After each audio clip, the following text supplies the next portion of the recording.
What is up, fellow YouTubers? So please ignore any bullshit articles you see about me getting arrested. That's all bullshit. My trolls are pathetic losers, and we'll leave it at that. They took and represented. They're making fun of my GTA 5 online persona, basically, and me at the same time, just for a quick laugh. I made some comment on my GTA 5 stream how my character used to have a bubonic plague mask, and with the shit trolls have been doing to fuck with me, it's just desperate, sad, pathetic, and nasty. Like, the fact that my trolls fantasize about the shit that they're harassing me for is pretty disgusting. And honestly, my trolls can go die at this point. Yeah.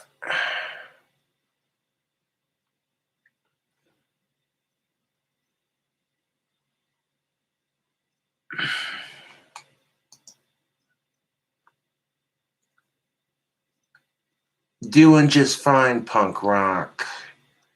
My trolls are trying to start shit with me as usual, and that's not the whole goddamn video. Like, we're not going to talk about it entirely. But the arrest article was such complete malarkey bullshit.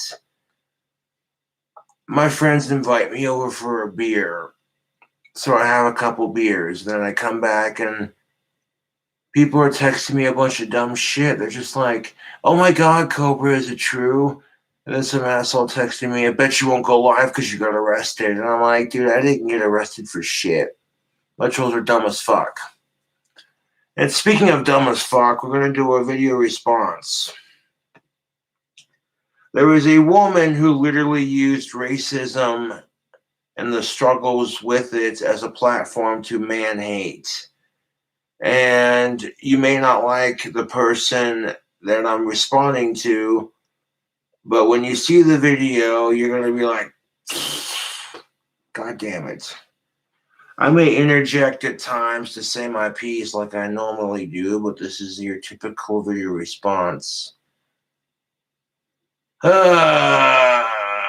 Okay, so Terrence Pop made this video called White Privilege Patient Zero Part 1 Pop Culture. White privilege is definitely not a myth. It does exist. YouTube. That's called systematic racism. And the argument would be totally reversed if whites were getting fucked with as much as blacks were. And spoiler alert, YouTube, we're going to get real deep into this topic and I'll give you my opinions. Fuck racism, fuck sexism, power to the people. You know what I'm about on this channel. We're live on the weekend.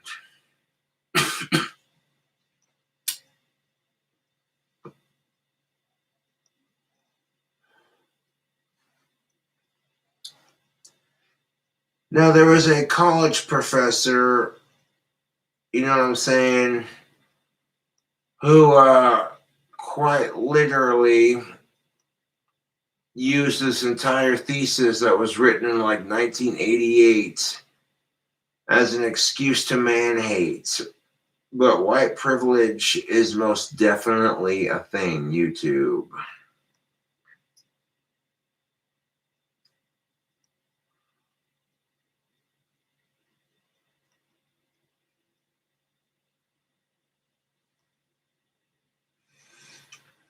When you're seeing blacks and minorities getting targeted for systematic racism, all of a sudden my trolls talking their shit, doing their dumb shit, it's meaningless. Compared to what minorities and women have had to go through, I have no right to complain with my trolls, to be honest.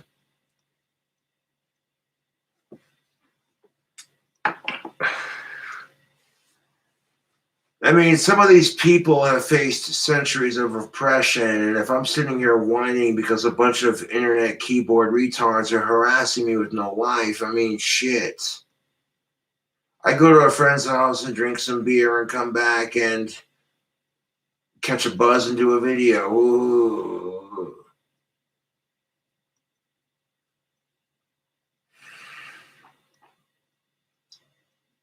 Camo Silver 5X, 24-ounce can. It's about 10.6% alcohol. It's a cheap beer. It gets the job done. One can of that. Strong shite for beer. Usually beer is somewhere in the range of like 3 to 4%, give or take, maybe 2 if it's a light beer. But Camo Silver Ice X 5X is some gnarly ass beer. It's cheap. I like the taste of it. Tastes good with Mountain Dew, which most beer does, I've noticed. But yeah.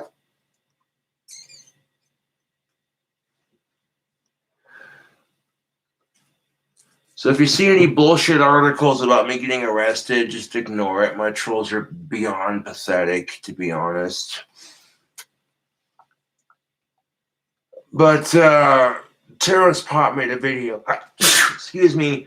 Bullshit allergies are in season, and my allergies are acting up. White Privilege Patient Zero, Part 1. Now, spoiler alert, you might get offended by some of the crap Terrence Pop says. He's considered conservative. He's had some bad experiences with relationships. And if you get offended by the crap he says, just remember that there are women out there who say the same shit about men. All these fucking talk shows that badmouth men, and men get sick of it. But I'm like, dude, at some point you have to wake the fuck up and be like, both sides bitching about each other. Well, no one's refusing to change a goddamn thing. Isn't going to get us anywhere. It's the whole toilet seat argument. You know, men should feel privileged to be able to pee standing up because peeing standing up is a privilege. If you think not, take this into consideration. You're a woman, you're camping, you squat in the bushes to go pee because there's no outhouse.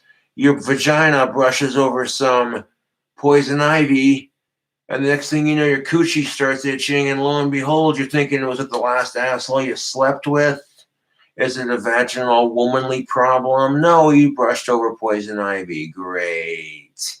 And you ask your campers, do you have any poison ivy cream? And of course, nobody packed any. Way to fucking go. You know, and that's just it. Would you like it if you had to pee sitting down, fellas? If your woman had the ability to pee standing up and you didn't? And most men will make the argument, so look, okay, if it's 4 o'clock in the goddamn morning, your woman's going to be dog-ass tired. She's not going to be, you know, and we're all like that. You know what I'm saying? At that hour of the fucking morning. Ridiculous. Your ass got up at like 3:34 in the morning, and her ass gets up at 4 o'clock in the morning, and she's yelling at you from the bathroom because you forgot to lower the seats. You're dog tired, you forget, it happens. But as a general courtesy, lift it, close it.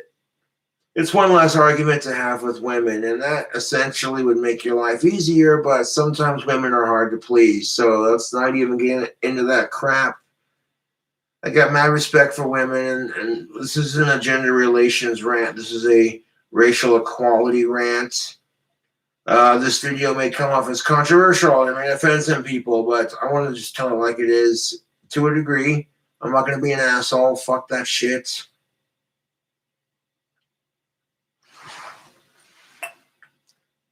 I'm going to grab some water and hydrate after drinking. Ooh.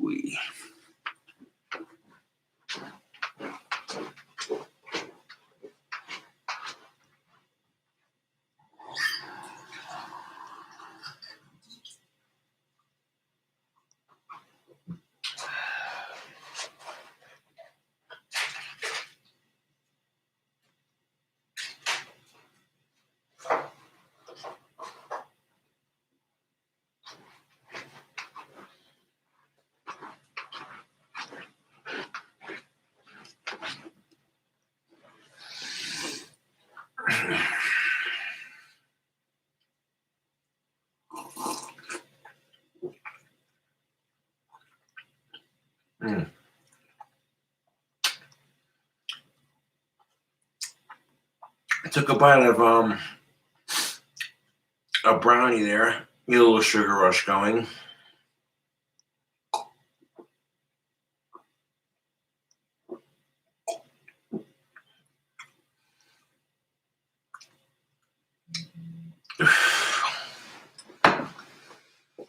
And just for the sake of the video, we're going to put the phone on airplane mode. Last video was crazy. Phone straight blowing the fuck up. Airplane mode on. People are saying, did you get arrested? I'm like, obviously not. My trolls are the biggest dipshits on the planet.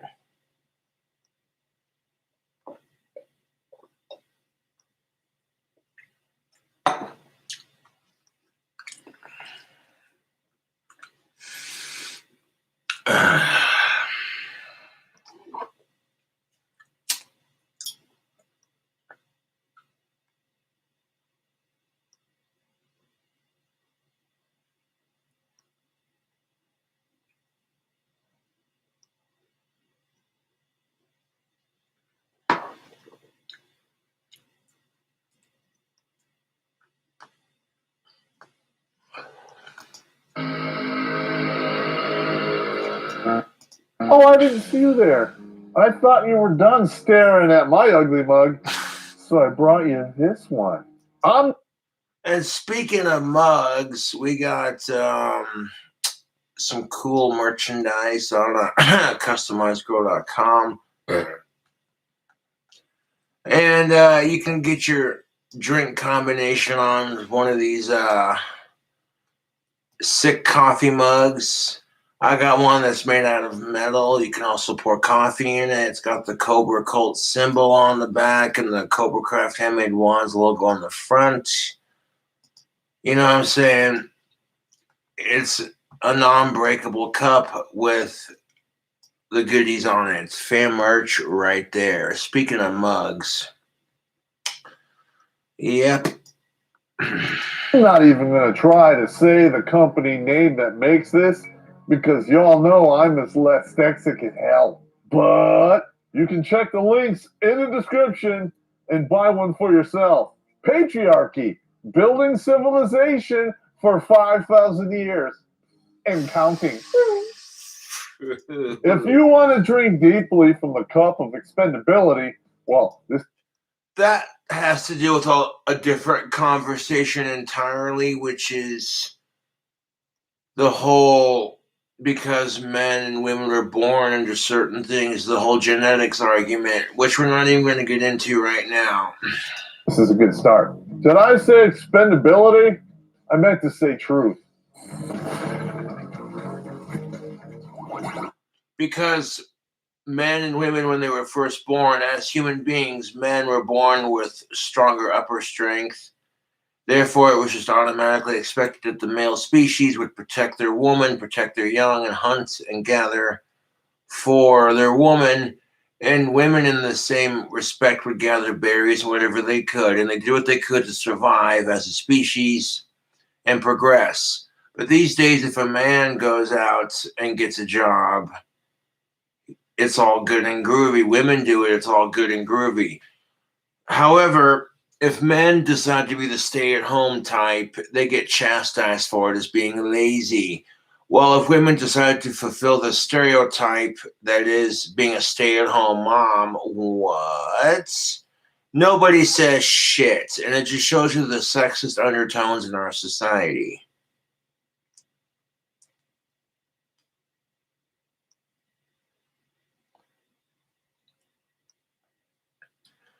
And keep in mind, it could be the same argument for both sexes, right? You're studying from home and getting your online college degree. So 5 years of being the stay-at-home parent so you can make 10 grand a year, hey, or more.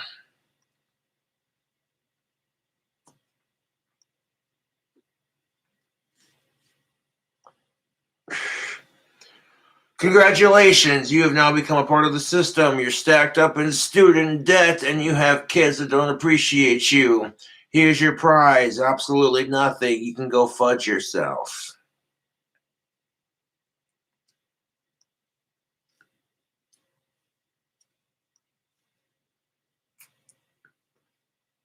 It's only like that when they're moody ass teenagers, but anyways. What's up, you white rhesus monkeys? Darren. You know, that's just something I get tired of. The whole all whites are racist. But welcome to what others have been dealing with for centuries, the whole stereotypes ruin it for your side arguments. Blacks, women, and minorities in general have had to face systematic oppression because of stereotypes in general.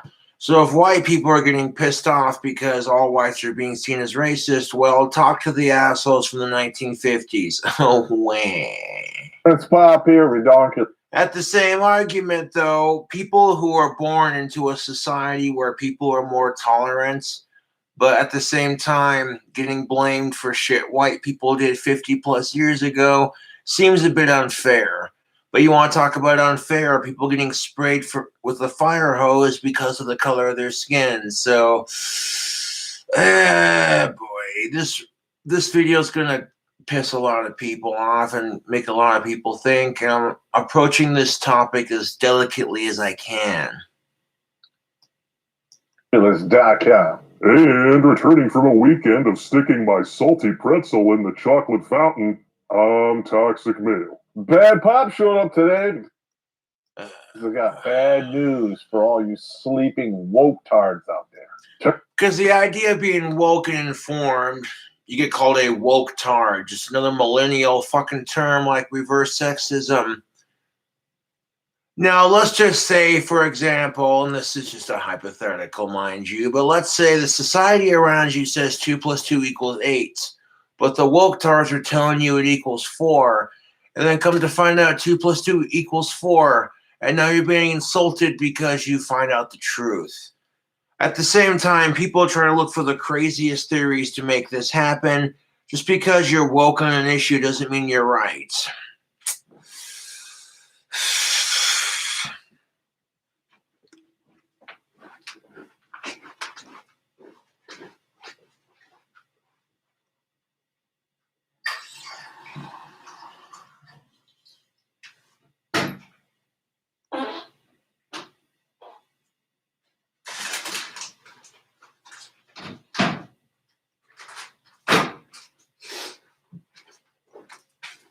You know what the funny thing about stoners and drunks is? They both get the munchies. So, unironically, eating some white cheddar popcorn. Oh, wee. Because, you know, I'm a cracker and we do like cheese.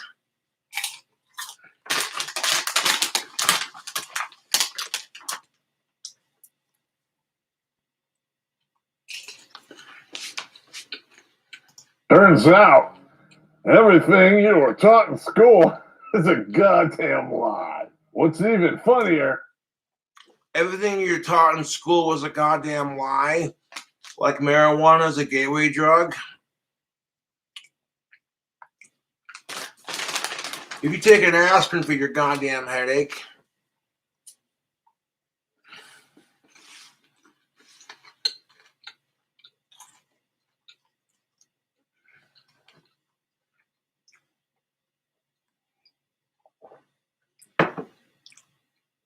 the system will sit there and say, oh no, it's kind of like that one comedian said. I forget his name. I was watching him earlier.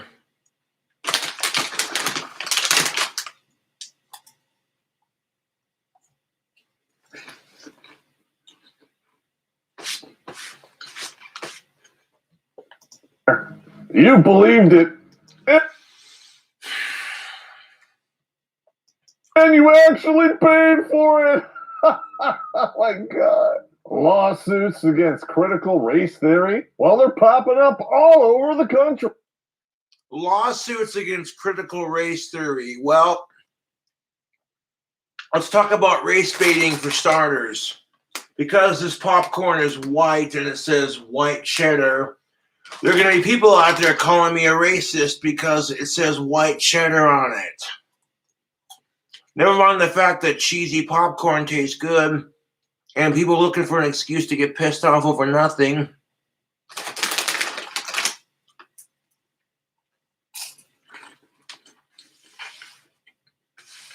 But now you got first ever lawsuits against critical race theory.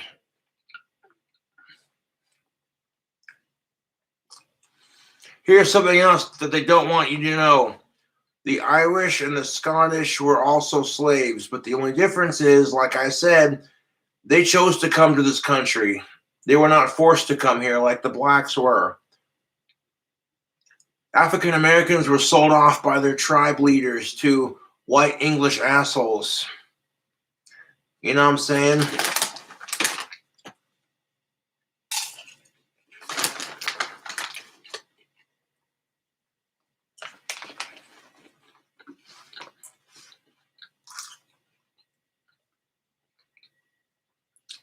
So even though people like to use the whole, yeah, but the Scottish and Irish were white and they were enslaved too argument, that's true to an extent.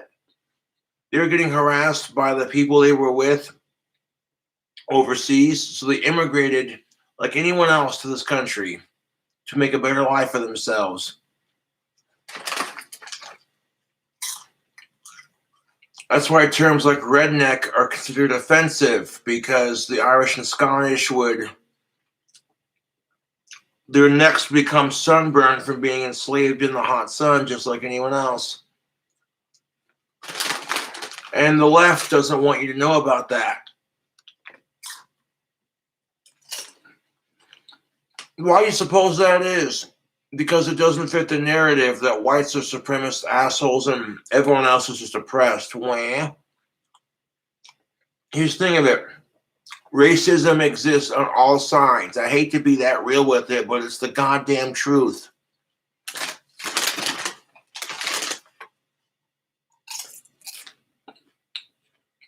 And the way I see it, whites kind of don't get the right to complain about systematic racism because they haven't had to face it yet.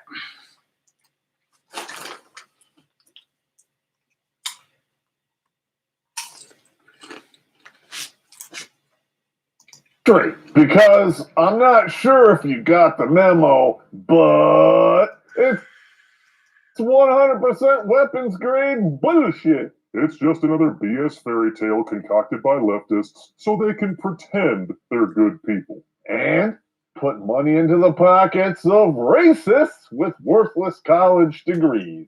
Oh. Robin DiAngelo, professional racist, huh? Did you know that a degree in women's studies is so versatile, all you can do with it is teach women's studies? Most of the time, these... Yeah, there's nothing wrong with that.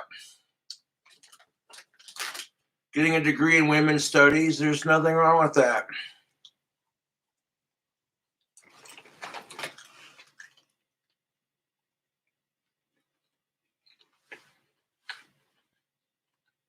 Women have had to face systematic oppression for what? Centuries. Women were seen as less because of the roles placed into society. But these days, the roles have flipped. So it's made for very confusing times. Like when women say having boobs and a vagina doesn't define you as a woman, yet men are getting these things done to them and saying they're a woman, and we're all supposed to say, you're a woman, otherwise we're being transphobic.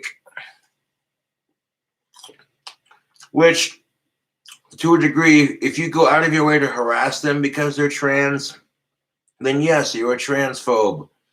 If you think it's weird, but you don't harass them, you're entitled to your opinion.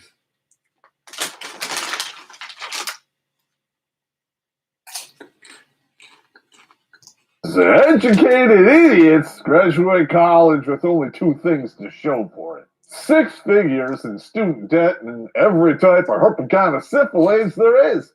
Hell, because you know the stereotypes for college: student debt and STDs. And enough beer to give you liver cancer.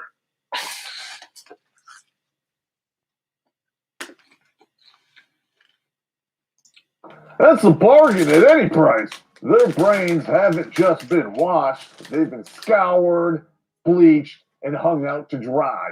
As a result, they refuse to accept reality on its own terms.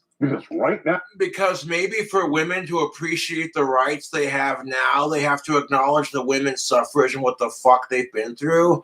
So, hey, maybe when us white males have been victimized for about, 200 plus years, then maybe we can earn the right to bitch about racism and sexism. Or here's a better thought, we can just be nicer to each other and stop being racist and sexist. Now, in this reality, facts care less about your feelings than I actually do. What's less than nothing? But you keep trying to bend reality to your will like a bunch of tantrum-throwing crybabies. When all else fails, you keep repeating the lies over and over and over again, hoping that somehow it all becomes true. But Mommy... Now, when you see Terrence Popp, you can tell he's more conservative on some issues. You take that out of the equation. Don't let politics divide you. Some people are so against politics that they refuse to listen to the other side because they're so blindsided by hatred. And they're afraid to admit that maybe sometimes, the other side makes a compelling argument.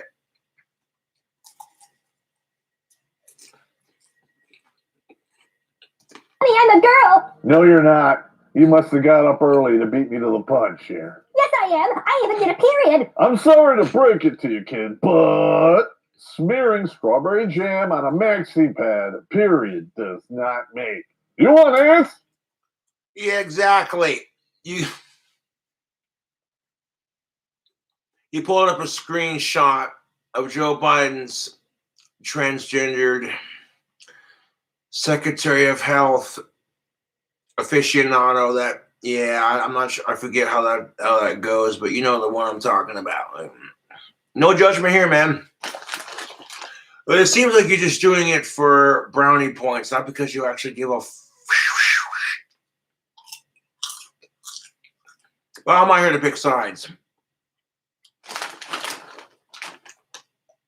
There's 80-year-old Joe Biden who's grew up in a time where transgenders were seen as a freaks and weirdos, and if you got to appeal to the younger voters, you got to be progressive. So he says, okay, early.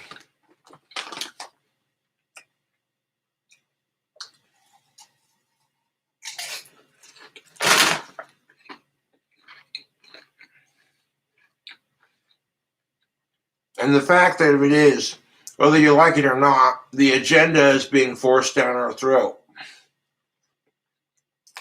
You want to preach acceptance, but you have to give acceptance too. You have to accept the fact that some people are going to be uncomfortable with you being trans or gay. Doesn't make it right? No. But as long as the people you're with are of age and it's consensual, who cares?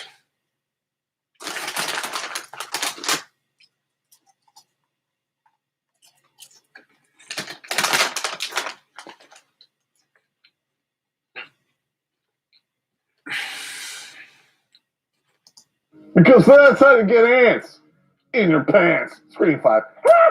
I guess this is why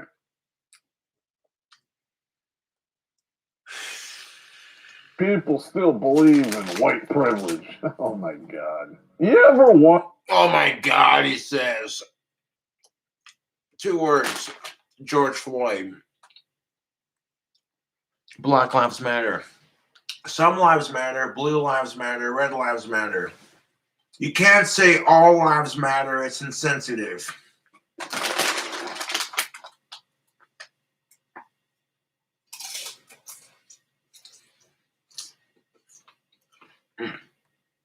Crackers love our cheese. And this white cheddar popcorn's delicious.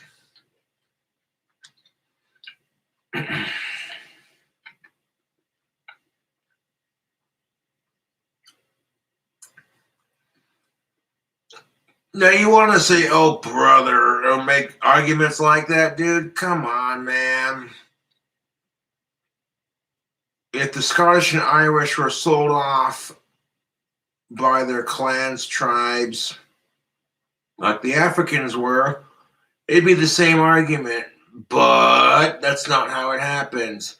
The Irish and Scottish were escaping the ruthlessness of their kings and their queens and going, "We're sick of this royal patriarchy. We want freedom and independence, goddammit."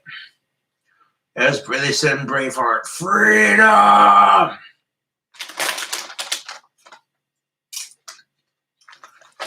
And, well,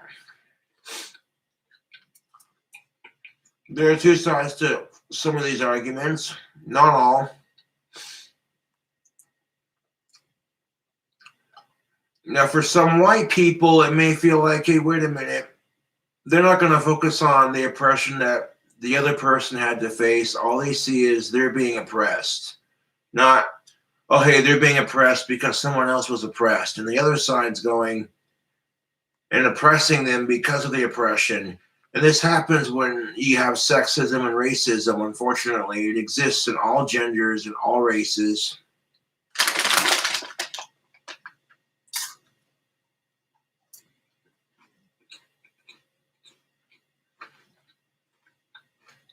There are 4 genders: male, female, trans, hermaphrodite. That's it. Simple, easy to follow. Okay, cool. Wonder where this completely insane concept came from? Yeah, no, I can't imagine. You know, the whites creating the stupid KKK, and in response, the blacks create the Black Panthers, and it's just a circle jerk of racism on both sides, and people killing each other for no fucking reason other than your skin color's different.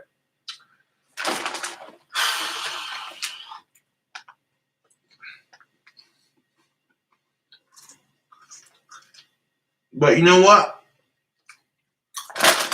In all fairness, what if the Black Panthers were created first? Would you not feel like, hey, we should create our own group to protect our side of the argument, right? Exactly.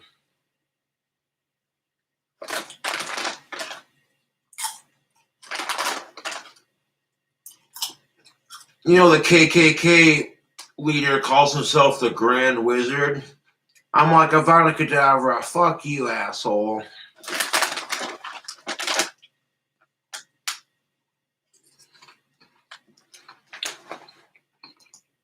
I know I have. Well, after scouring the internet for years, which was fought tooth and nail by Google's algorithms, I believe I located the first domino in this avalanche of stupidity. And if you think this whole thing was thought out by a stunning and brave person of color, guess again.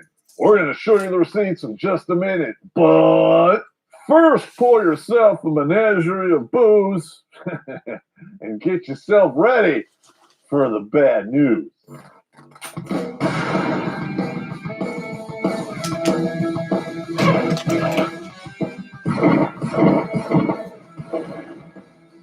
Yeah. Allow me to introduce you to white privilege patient 0, Peggy McIntosh, Okay. PhD.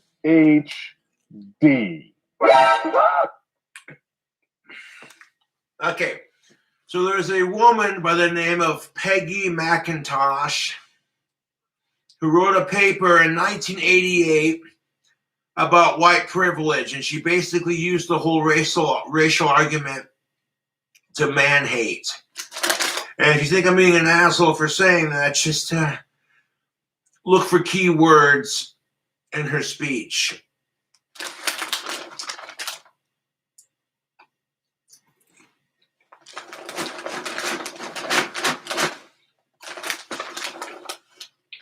Ooh-wee.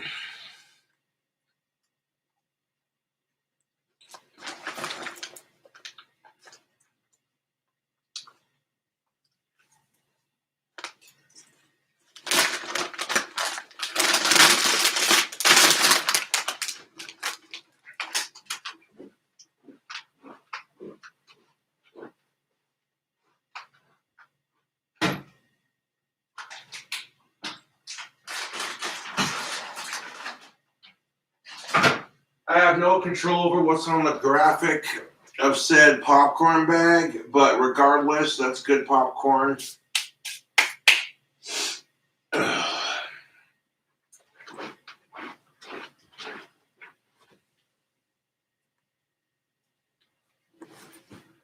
Dropped a couple pieces, and I picked them up and put them in the ashtray.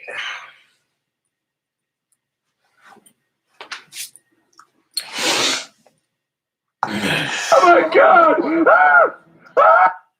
Now, this Miss McIntosh is kind of looking like the old lady from Fox and the Hound. She's a racist, sexist sack of shit. And she... Okay, so Peggy McIntosh was born in November 7th, 1934. Is an American feminist, anti-racism activist, blah, blah, blah, blah, blah, blah. Sounds good on paper, being a feminist and an anti-racist, until you actually read some of the crap she writes. And then a lot of it just comes off as very anti-male.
She makes her living as an anti-racist feminist. You can't even make this shit up. Peggy McIntosh. Which, like I said, sounds good on paper until you read the paper she writes.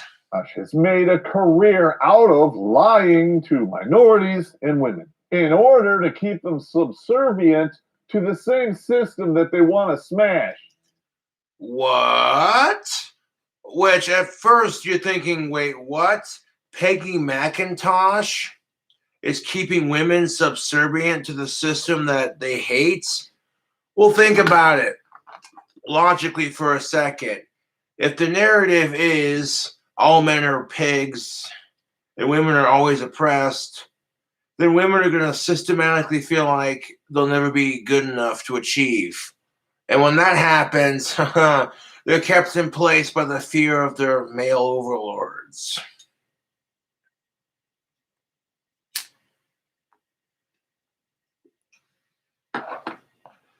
And on top of that, it gives them an excuse to hate men. Not that women need an excuse. Stupid! You're so stupid! And like the typical girl power advocate who put their career first, thinking that some... Now, the idea of a woman putting her career first, your conservative views coming in nicely. And again, I'm not here to diss on Terrence Pop. I'm just saying, like, if a woman chooses to focus on her career, she's encouraged by some, not by all. You know what I'm saying? If a woman chooses not to have kids, or maybe she's just in a crappy circumstance where she can't. Quality man would show up with all of the trappings of success. She's alone, childless, and has one foot in the grave. That is so mean. Yeah, Terrence Pop gonna crap on Peggy McIntosh's age. You're not exactly so young yourself, man. I mean, sure, I'm almost 30. I'm getting older too, but hey, that's the rat race of life. And she's using our children to punish everyone who ignored her Miss Piggy face. Okay, here's the thing of it. That's a bit far, mate. As the British would say, like homie, dude, guy, whatever. That's a bit far, man. You know what I'm saying? Like, god damn it. You got to think, women from like 1934 have had to face oppression their whole life. And now they're seeing women who are hot, young, attractive, and fertile and can have kids and are attracting men. And on top of that, they have more rights. Wouldn't that piss you off as a guy if you'd spent your whole life fighting systematic oppression against your sex, only to find out that younger and more attractive guys are able to have kids and produce them, procreate, and do things you can't do? Like, it'd be like seeing, oh, hey, look, this guy can get an erection and you can't.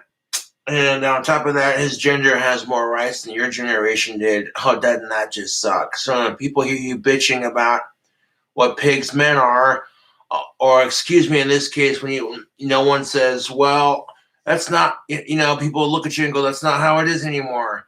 And in this case, it's the goddamn truth.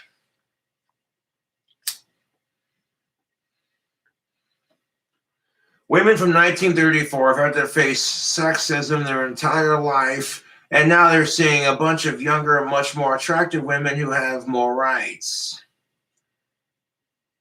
You know what I'm saying? And it just pisses them off. It'd be like the equivalent of watching some dude who's better looking than you get a chick that you can't have, and then you just look at it and go, ain't that a bitch? And that's kind of how life works in that respect. And the disgusting beef and cheddar which is attached to it, oh my god. But I am astonished The butt segments, yes. that this garbage human has never polluted the gene pool. After all, men who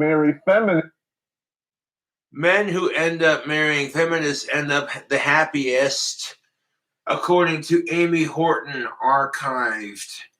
Is that Horton Here's a Who or what? Well, it depends. Is she a feminazi? Okay, we've described the difference. A feminazi is basically your female equivalent to an incel. And if that hurts straight to the point, then you're getting the right message across. But the best part of it is feminazis will bitch about sexism that men deliver, while they themselves are just as sexist as the men they complain about. And it makes for a nice circle jerk of hypocrisy.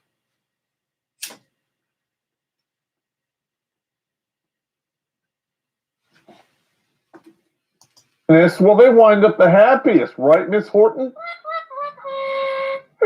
And what man would not get rock hard reading fuckery like this? White privilege and... So, here we go. Once again, it's all the male's fault. And if you can use systematic racism to cheekily argue the whole male privilege versus female privilege argument, which one would argue that women have more privilege than men in some circumstances. But Miss Peggy McIntosh has an article called White Privilege and Male Privilege, a personal account of coming to see correspondences through the work in Women's Studies, 1988. So the article is outdated, but this woman is literally using real life situations to propel her hatred for men because she couldn't find anyone.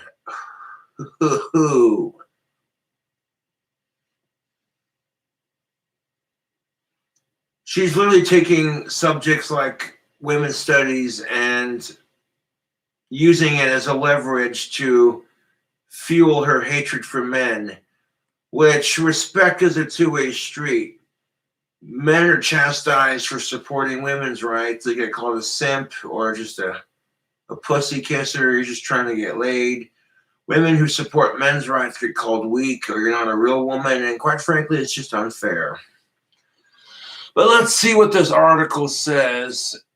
And of course, I will change certain words to fit the narrative of this little bedtime story for my fans, right? Male privilege, a personal account of coming to see correspondences through work in women's studies. Yeah, because dedicating your life to female supremacy obviously makes you an expert on masculinity and race.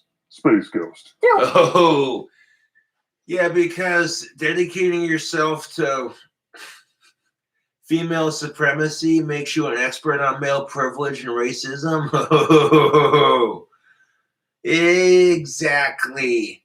And that's the thing of it, is female supremacists will go off on male supremacists about how toxic they are, when they're equally just as bad, just on the female side of the argument, right? And when I hear these male and female supremacist assholes butting heads, it's the same argument on both sides. Both are unhappy because they've encountered sexism and double standards and shitty dating partners. And then both can go themselves as far as I'm concerned, because they're the ones that ruin it for everyone else in the middle. And on top of it, jeez.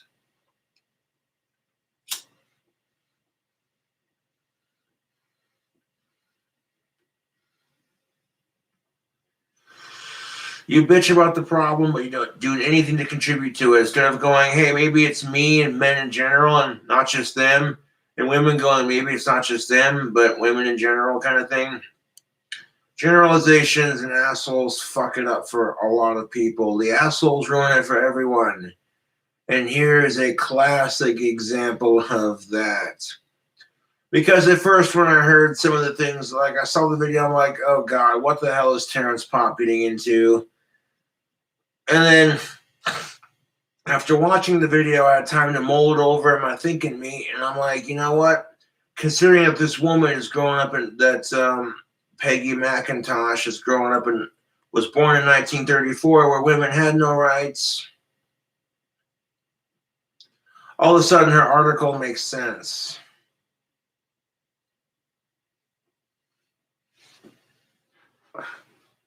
Work to bring materials and perspectives from women's studies into the rest of the curriculum. Wow! Her goal as a teacher is to infect all areas of studies with her vaginal drippings. Because women's studies and math and science, they totally go together. Oh, no. I have often noticed men's unwillingness to grant that they are... Well, I mean, it depends on the situation. Women's studies and math and science could go together. If you take numbers out of the equation and you add, because women's studies will tie a lot into gender relations as it specifically applies to that gender. are overprivileged in the curriculum. So, according to Miss Peggy McIntosh, through the work to bring materials and perspectives from her studies into the rest of the curriculum, she has often noticed men's unwillingness to grant that they are overprivileged in a curriculum. You know, her excessive man-hating is just a product of her time. She's had to deal with asshole men her entire life. No men would bear children with her, and she's pissed about it. So now she's in a position of power to corrupt the younger generation. Jeez.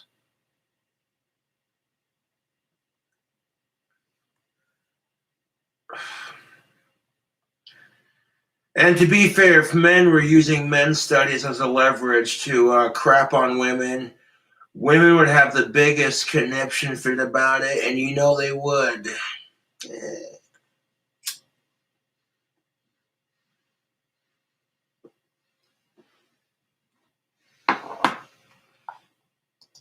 Even though they may grant that women are disadvantaged. Denials that amount to taboos surround the subject of advantages that men gain from women's disadvantages. These denials protect male privilege from being fully recognized, acknowledged, lessened, or ended. What have I often said? Both genders are oppressed, and both genders have privilege.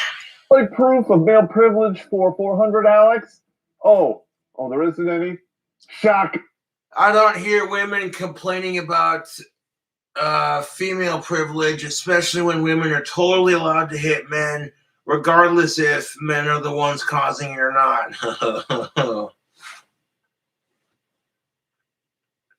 And think about it. If you check out a woman and she thinks you're a creep, she can openly across the face and you can't do shit except take it like a man. But if she's checking you out and you're not her type, she's not your type, and you smack her, people look at you like you're the asshole. Pushing buttons like I do.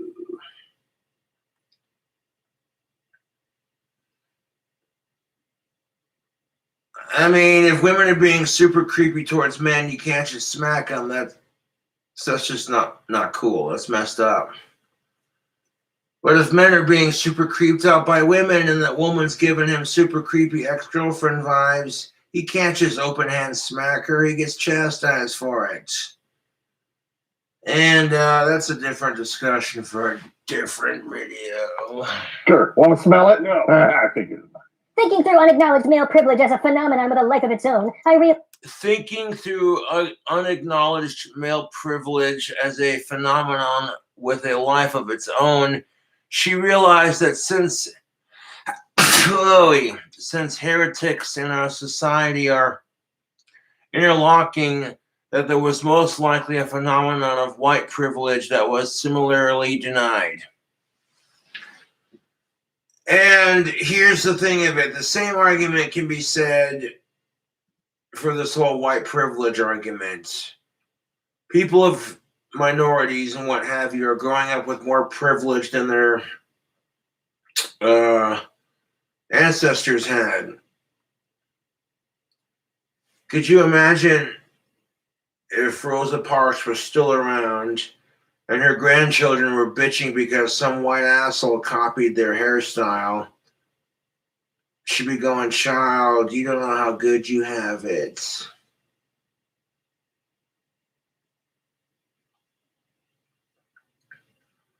Back in the day, people in Rosa Parks' day, they couldn't go to college.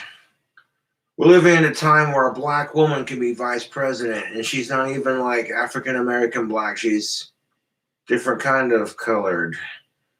And you want to sit there and, you know what I'm saying? I don't know, man. It's a touchy subject. Which means that different times coexist with each other. Whites and men had more privilege back in the day versus whites and men now. Now it's more evenly distributed to some degree.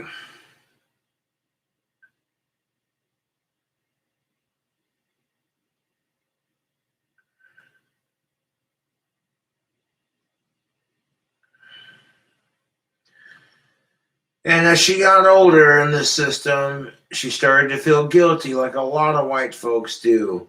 White guilt is a real thing, where you yourself could be the nicest person on the planet, but systematically you're getting blamed for someone else's bullshit.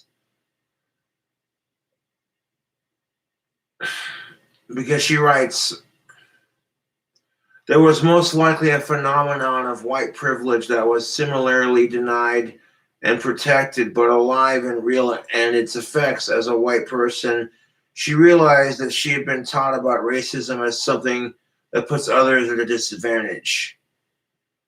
Well, here's the thing of it. Racism does put people at a disadvantage, Miss Peggy McIntosh, because it systematically fucks with everyone. Instead of seeing eye to eye on shit, we're fighting about stupid shit.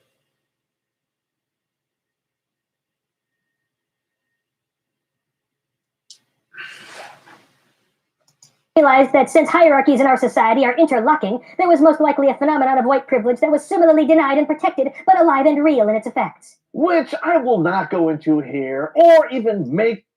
And white guilt is a thing. I feel like if you're a decent white human being, you feel some degree of white guilt. You check your privilege and you're grateful and humble about what you've been through. At the same time, that means the other side needs to acknowledge that people who are born in the society where y'all have more rights and there's more equality in effect, blaming them and whites in general isn't going to systematically end racism. It's just going to segregate us even more.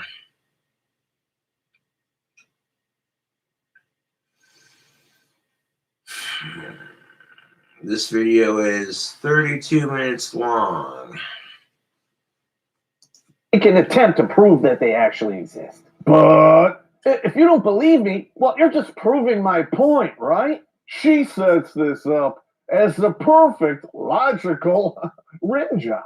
A never-ending feedback loop of fantasy shitting on reality. This is their god, so get on your knees and worship, you bigots. And could you just please apologize for your white privilege? And if you deny its existence, well, You know what? That's the kind of crap I'm talking about right there. You got these.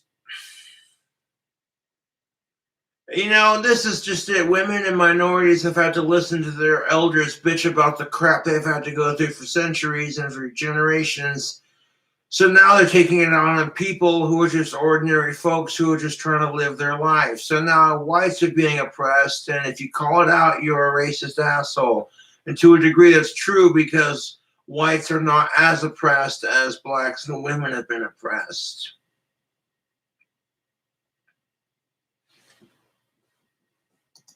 that only makes it stronger. But we're the party of science, right? We believe in facts and reason. Unless it proves us wrong, then it's white supremacy, and we don't have to listen to that. Brooklyn College education professor claims math is white supremacist patriarchy. According to Brett Bart, Breit, Bart archived. After having a couple drinks with some homies and literally dealing with my trolls' stupidity, my brain is slowed down enough to function at this level. This is, you can't make stupid shit up like this, man. There are people out there who are so quick to be the social justice warrior. I get it. You want to stop racism? That's awesome. But trying to look for some crazy jump of a conclusion saying that math is white supremacist patriarchy? What kind of bullshit are these people smoking, man? Fucking ridiculous. You see how clever this part is? How it doesn't require a shred of proof? And most paranoid illusions are intricate, but this is brilliant. As a white person, I realized I had been taught about racism as something that puts others at a disadvantage, but had been taught not to see one of its corollary aspects, white privilege, which puts me at an advantage. Oh, yeah, right. Because, no white person in the world has ever been poor, downtrodden, or enslaved. They totally don't make. And I hate to say it, but Terrence Pop's right. There have been some white people who have been poor, enslaved, and downtrodden just as much as anyone else has been. Some people just make poor decisions and get into really unfair circumstances. And this is an argument I've made on my channel before.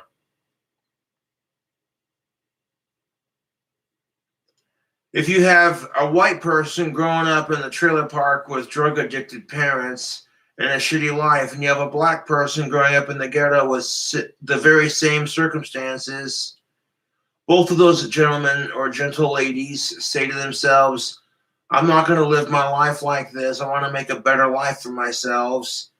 And they systematically work their asses off. Both are given shitty privileges. Both are given the same opportunities to fail, but both succeed. One person's going to be told, oh, the only reason you got there is because of your white privilege. And to some degree, white privilege is a thing, but at the same time, it's not the root cause of everything, is the argument I'm trying to make. And that may piss off a lot of people, but that's just how I feel.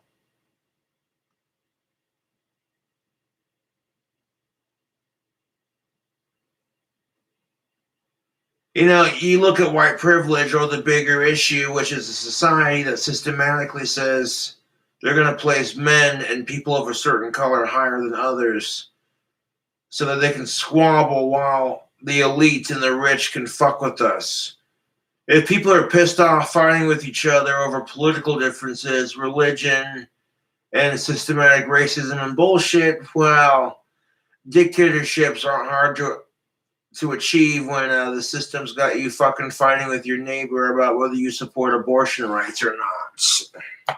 Make up a majority of welfare recipients in the U.S., right? They've never been homeless or had to miss a meal ever in their lives. You know that homeless veteran with the cardboard sign who lives in a refrigerator box? According to Miss McIntosh, that box dweller has more privilege than any Asian or Middle Eastern ethnicity that currently occupy.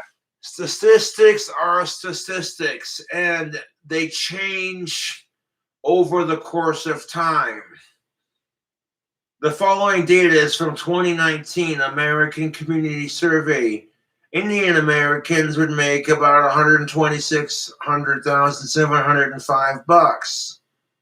And the list goes down, listing everyone's based off of income.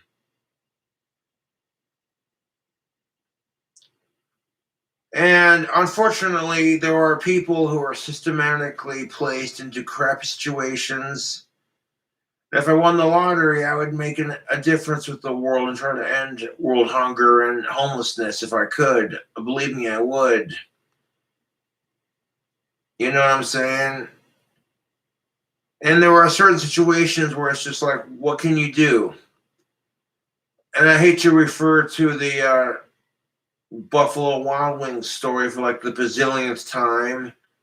But when I was filming King Cobra JFS, now it's a party documentary, I stepped in to use the bathroom, and there are a bunch of individuals just standing around bullshit in the breeze. And I'm waiting in line for the bathroom, minding my own business. I go to take a piss, I lock the door, and one of them takes a wet paper towel and tries to throw it over the stall at me. And they say, King Cobra's a racist. At that point, what can I do? People are going to see what my trolls do and try to fuck with me on that. But they don't even take time to watch my videos, so that's their problem and not mine. And obviously that arrest story was bullshit. Moving on.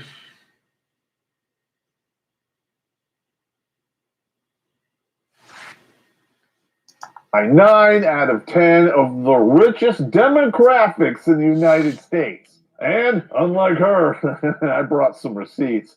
Links in the description.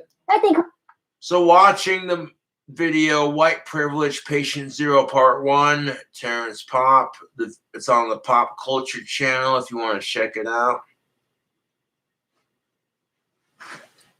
Now here's a theory that might make you think.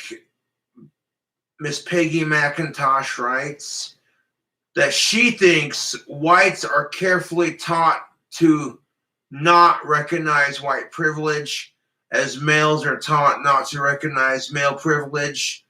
So she has taken on the choice to begin an untutored way to ask, what is it like to have white privilege?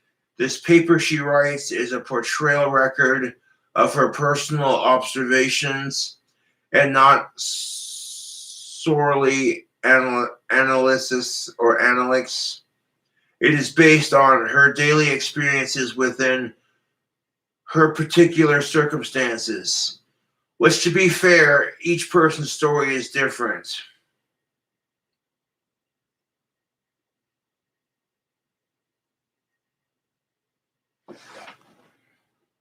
whites are carefully taught not to recognize white privilege, as males are taught not to recognize male privilege. I think I missed that class. Toxic male. Was I sick that day?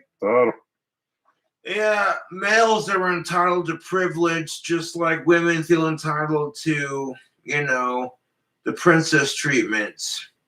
Respect is a two-way street, and if you don't respect women, you can't expect them to respect men.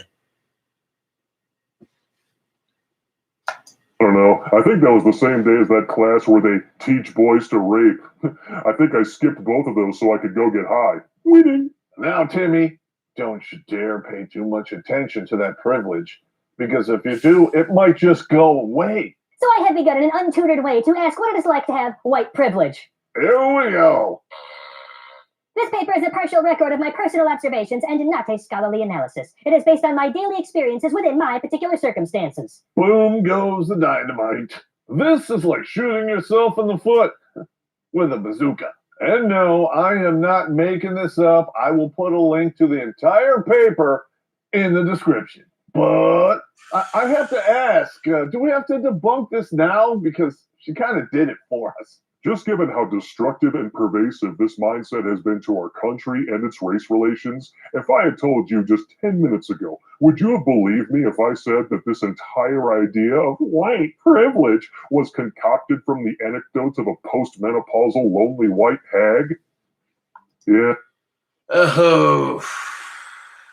Me too. Generations of useful idiots were created and weaponized against us by this damn bitch. They are burning down cities full of black-owned businesses. BLM rioters show how much they care about Black lives by burning down a Black-owned business. N-VOLVE archived. And there were scattered examples of this where it gets really iffy, and we'll touch on this very delicately. All over the country to fight racism, right? All this. Look, we're going to fight racism with rioting and more racism. Yeah, Jeff Foxworthy here. Billing Volve, here's your sign. Because of one white gun. Sexually frustrated observations. You thought that this shit was dumb before. We just cranked it up to 11. With social distancing regulations in effect all over the country, you can't spend all day on Pornhub. So in between those fapping sessions, expand your mind with Uncle Nick. A 30-something bachelor in the jizz-soaked shores of California, he's probably the only guy left there who hasn't banged Amy Horton. His panache for public intoxication makes him the perfect redonkulous companion during this quarantine. Because you wouldn't want to be seen with this guy outside of your home, even if you could. Download your copy on Amazon today. A link is in the description. I have come to see white privilege as an invisible package of unearned assets that I can count on cashing in each day. Okay, so Peggy McIntosh goes on to write that she has come to see white privilege as an invisible package of unearned assets that she can count on by cashing in every day, but about which she was meant to remain oblivious. White privilege is like an invisible, weightless knapsack of special provisions, assurance tools, maps, guides, code books, passports, visas, clothes, compass, emergency gear, and blank checks. There was a system in play at one point that did this kind of crap, but from 1988 to 2021, a lot has happened. You have to consider that this paper that Miss Peggy McIntosh has written was written in that 1988. But about which I was meant to remain oblivious. This coming from the founder of the National Foundation for Seeking Educational Equity and Diversity. So Miss Peggy McIntosh founded a program called SEED, which stands for Seeking Education, Equality, and Diversity, which by the basis of it sounds like a pretty sweet organization. There are some people out there who aren't able to get a good education because of shitty circumstances. Luckily, there's programs out there that will help with that kind of thing. And I'm all for it. If people are willing to put in the effort to educate themselves and make an honest living, and they can't quite afford the tuition or what have you, luckily they have programs to do that kind of thing.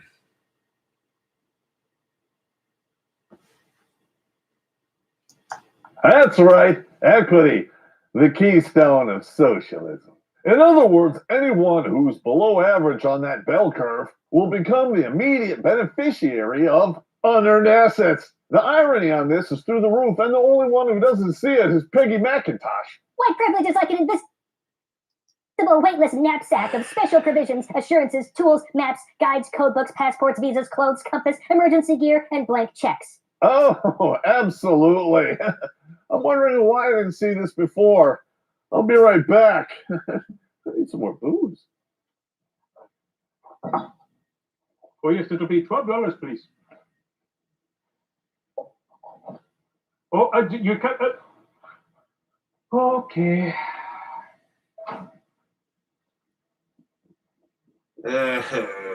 Jeez. Hello, 911? Yes, I call you because I about to shoot shoplifter. Yes, thank you. Very good. Goodbye. Hello, sir. You forgot your change. You see how this whole thing falls apart with the slightest touch of reason, logic, and sarcasm? Her argument is, it exists. If you don't see it, well, it's your fault. You were trained not to see it by a...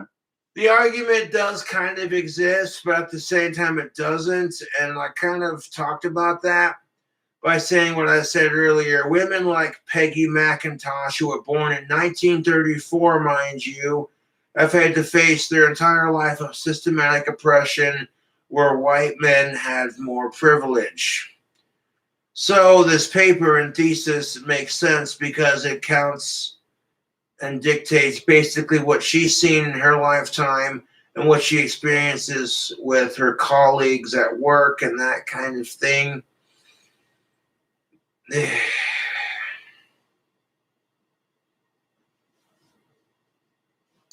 Bunch of mental ninjas who mess around with your thinking. Stupid, this terminal requires a tall glass of morphine. Since I have had trouble facing white privilege and describe... Okay. Like a lot of white people, you feel uncomfortable once you're woken up to the truth that white privilege is kind of a thing, and it's also one of those things with the same argument that I've made with my gender relations, how both genders have privilege and both genders are oppressed. One might argue that all genders and all races are oppressed and privileged to some degree, and that really makes your head hurt. But her paper goes on to read, since she has had trouble facing white privilege and describing its results in her life, she saw parallels here where men's reluctance to acknowledge male privilege.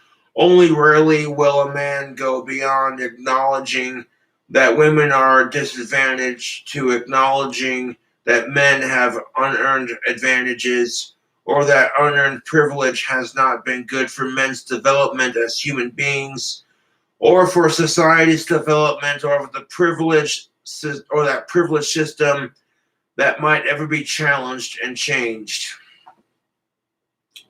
Can we have a conversation about this? Feminism has empowered women and taught them to realize their full potential and turn into a radical hate men group, where men are stuck not realizing their full privilege because they've had privilege for a lot longer. So it's a fuckery of arguments going about you two.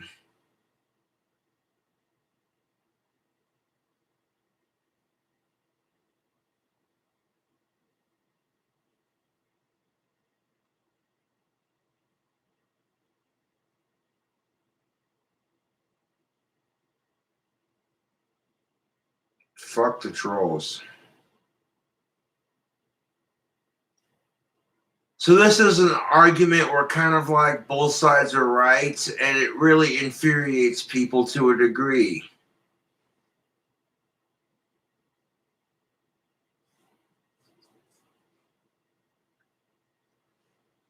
I mean, no one's going to argue that white men have been privileged, but now that they have some of their privilege taken away, they feel like they're being discriminated against. No, you're not, man.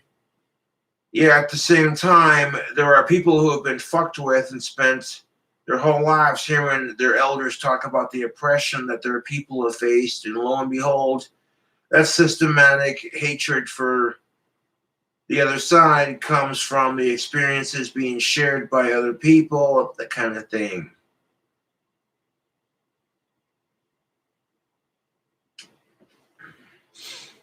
Its results in my life, I saw parallels here with men's reluctance to acknowledge male privilege. This ought to be good. Only rarely will a man go beyond acknowledging that women are disadvantaged to acknowledging that men have unearned advantage, or that unearned privilege has not been good for men's development. This one's for the fellas. Is it unearned privilege when your crazy wife is taking you to divorce court? And I speak from experience when I say your crazy wife's a psycho cunt who shouldn't be allowed to raise kids. Excuse me. And lo and behold, the court battle's messy. But in my case with Laura, my birth mom, thankfully I was awarded custody to the right parent because at the time my birth mom was just mentally unfit to raise kids. A lot has changed. Who knows? I don't know or care at this point. But what I do know is that 9 times out of 10, women are awarded fair treatment that it seems unfair to the opposite sex. Case in point, all these country songs about how their ex-wife took everything. Their tractor, their dog, their trailer, their Jack Daniels, all their guns. Well, that bitch took my truck. All my friends are giving me shit and I don't give a fuck. Ting. And women aren't screaming about male privilege when men are getting fucked over in the court system. They're unlawfully tried for false rape allegations.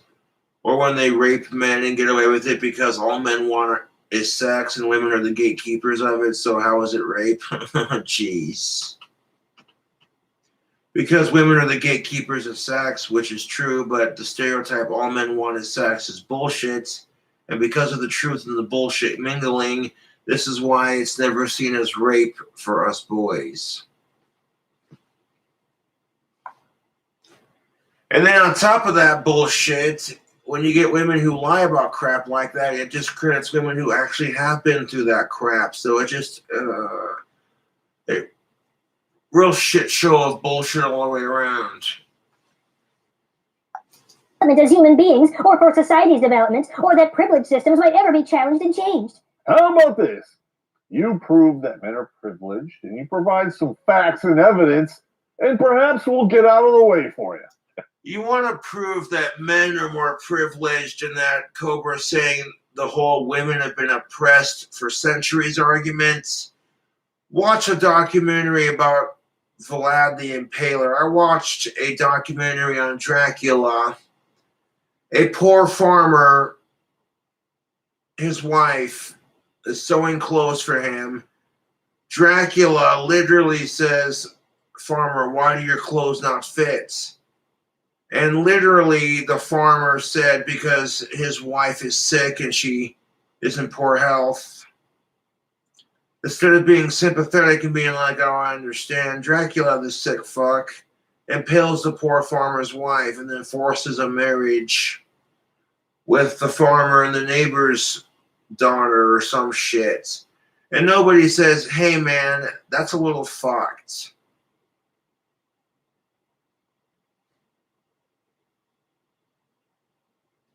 Like when I watched the Vlad the Impaler Dracula documentary and saw how horribly women were treated in that time, and then from that to pretty much 1960s and 70s, from like the 1615, pretty much dawn of time, to like the 1960s, women are being treated like second-class citizens. All of a sudden, after centuries of oppression, this radical new idea, feminism, takes on. And it's much like the Scottish Vikings screaming freedom, only instead you hear women screaming women's lib. Yeah. And I guarantee you, if men had to face that systematic oppression for centuries, the argument would be in our favor, wouldn't it? And believe me, men today are not in control of what assholes did in the 1950s, and that's kind of unfair to make men today feel guilty about shit they have no control over. And ladies, you can shoulder all of the burdens of the human race while everyone blames you for it. But until that day, go eat a big steaming bowl of dicks.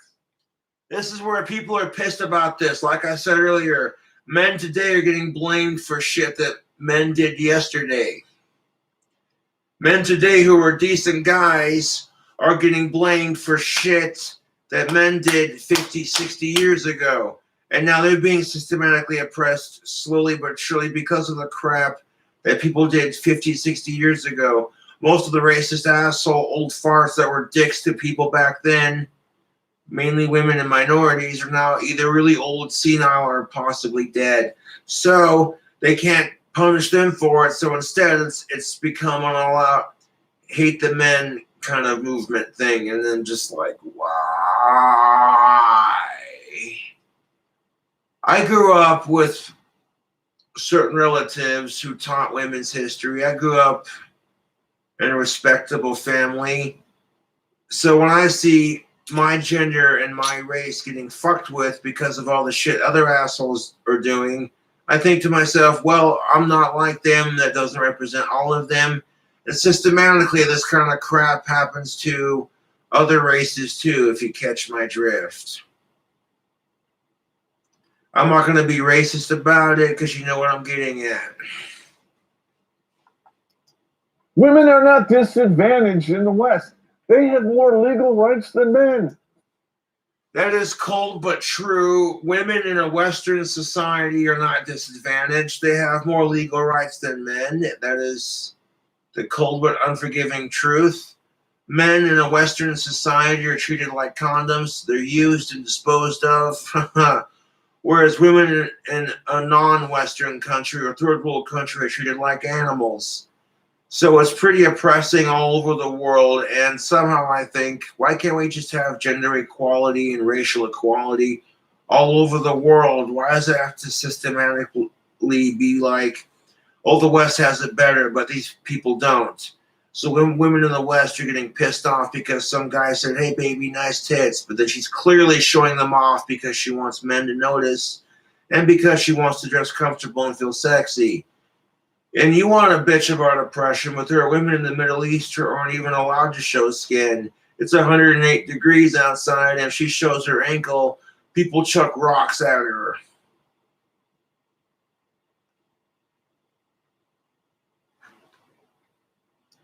Fact, not opinion. They get handed money, hand over fist, for simply having a vagina and treating it like a clown car.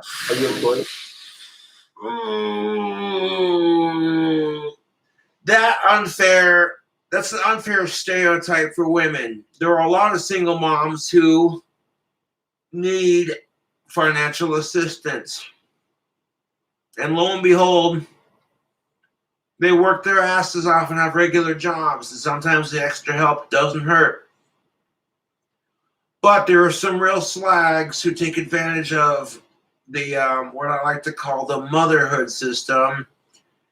The one that says if you're a deadbeat dad and you're single, and according to society, like let's say your wife's a psycho cunt, but they award you custody, she's not going to be paying you child support. Usually it's the other way around. Oof. So now this poor bastard's getting crap from his boss at his job, getting crap from his ex-wife's lawyers on child support, getting crap from his kid, and then on top of that, he's getting crap at some red light because it's taking for goddamn too long, and he's trying to get to his job on time. Then he's getting crap from his bank because he's up to his neck in freaking student loan debt. And on top of it, he's like, fuck it. He wants a new car, so he takes a loan out. Now he's up to his neck in car loans on top of it. Hey, the system in play.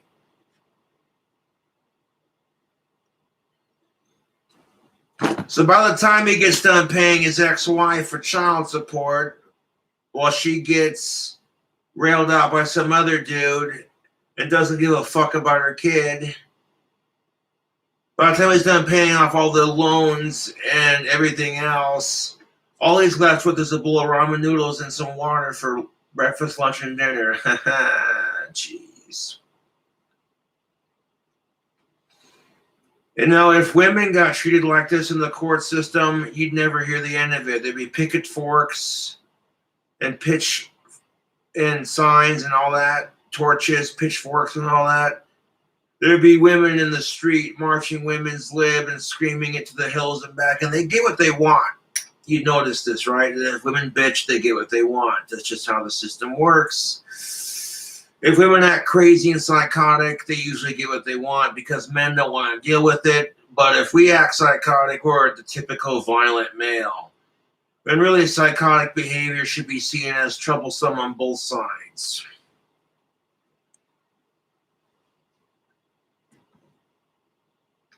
Because men are expected to go to war and fight while women stay home, that age-old stereotype. And fuck that. Women can join the military too, and that's fucking awesome.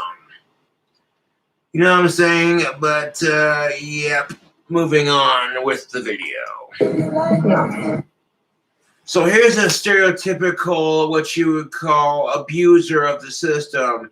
Kiara has 4 kids, and she's been on welfare for 12 years. Hear what the fuck she has to say at this, whatever this is that she's at. The response is very stereotypical, that kind of woman.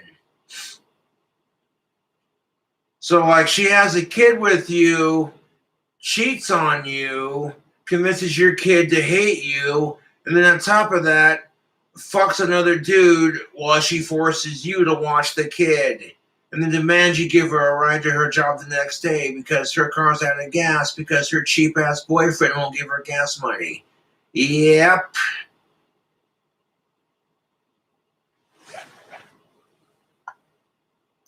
How do you feel about that? I'm comfortable with it, and I feel like I don't need to look for one because I get a check from the government every month. They are. And this is a prime example of slag behavior. This is the kind of crap that gives women a bad name in general. Ladies, you with me on this? This is just like the fucking asshole men that have made feminazis go, they don't need a man in their life. The figtows, females going on their own. See what I did there?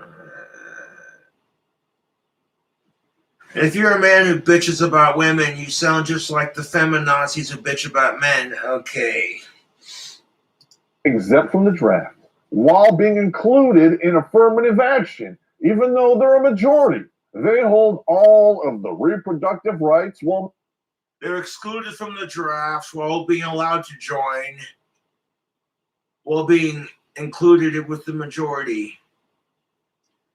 And the sad truth of it is, Americans, men, just Western men, do not have any reproductive rights whatsoever. As I said before, if the woman decides to stay home and be your typical stay-at-home mom raising the kids, nobody says jack. But if men do it, oh, it's not looked upon so kindly, is it?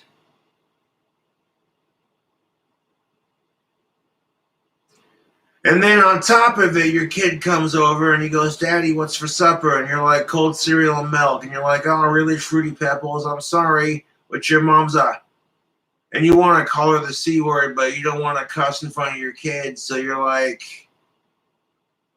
cute uterus, nagging pair of tits. Oh, jeez.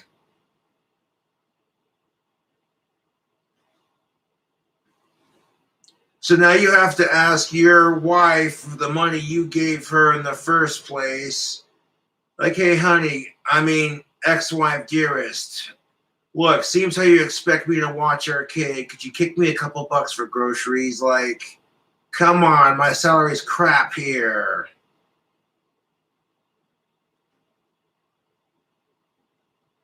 And she said, no, sorry, she spent child support on a Gucci bag and groceries for herself, so screw you. You're the male who can't provide. But even though you're the one providing her the child support. Jeez.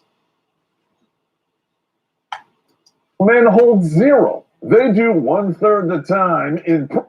And in some circumstances, not all, men are sentenced to longer prison sentences for the same crimes that women commit. And there are some studies that suggest that 63% higher on the rate of average than female counterparts. And it depends on the crime, it depends on the study. But yeah. Oh, but I forgot, men are the ones who are sexist. We're not allowed to bitch about the oppression when we've caused it for centuries. Never mind the fact that that'll make women kind of hypocritical to an extent. And like I said before, fighting systematic oppression with more systematic oppression is going to fix everything, right? We'll call it a peaceful protest, even though we're throwing Molotov cocktails and burning down businesses. Yeah, super peaceful, man. And that's just it. You get some peaceful hippies protesting for Black Lives Matter peacefully, smoking a doob, playing their guitar, man. But some assholes fucking vandalizing shit and causing property destruction are going to get noticed more quickly because, like I said, people crave drama and assholes ruin it for everyone. Prison for doing the same crime as a man. And they win child custody 85% of the time just for showing up. But 85% of the oh, jeez, dude. The system, unfortunately, YouTube makes everyone have unfair disadvantages. Everyone is equally has opportunity to be born into some shit. You know what I'm saying? Sometimes that's just how it is. Not everyone's going to be born this way, that way.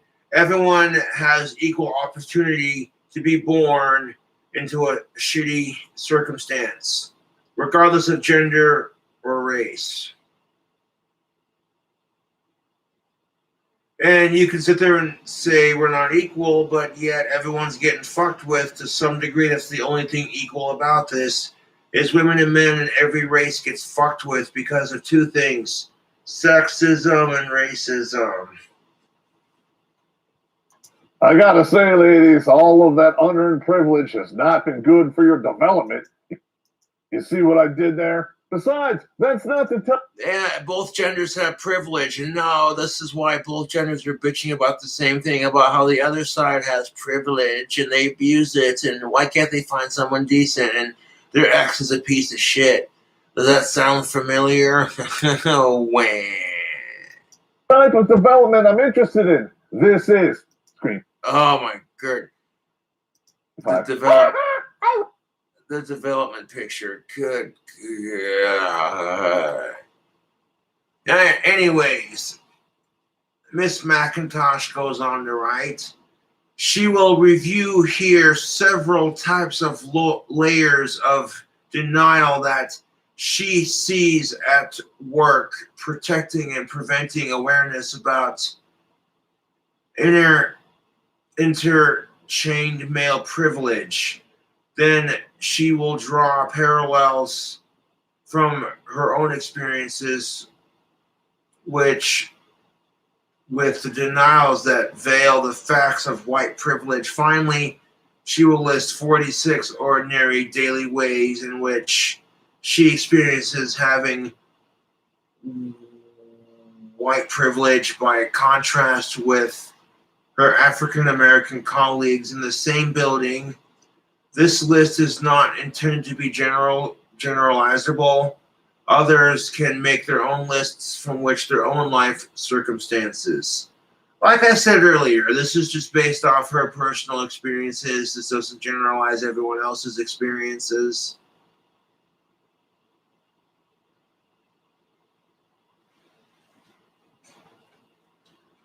But you notice that the majority of this article isn't like if she made an article solely focused on white privilege and then wanted to bitch about how racist it was and how it can be systematically problematic, I would say yes. The only connection between male privilege and white privilege is the word privilege.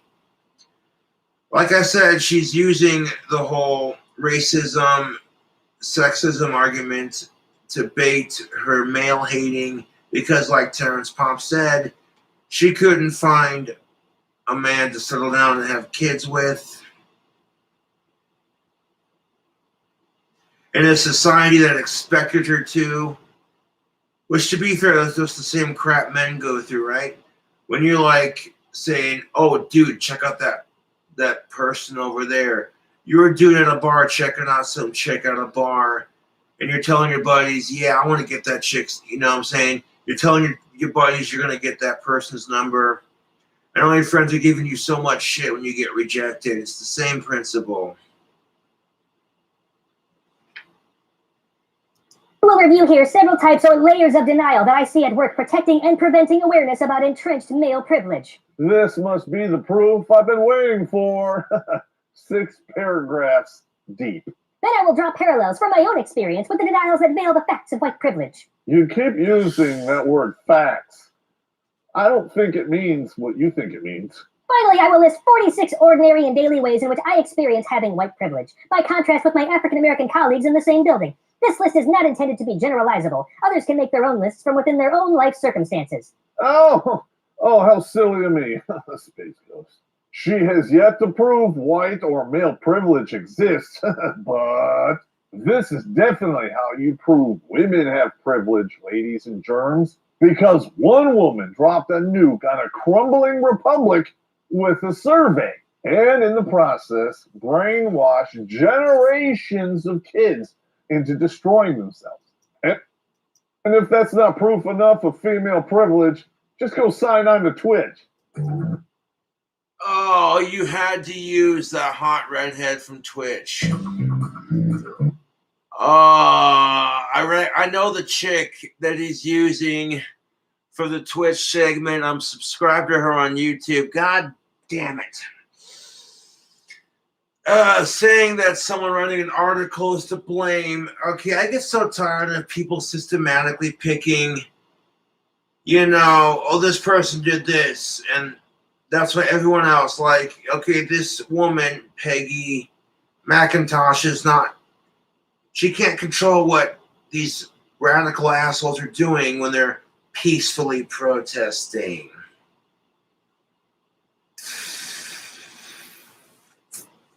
Oh, fuck me.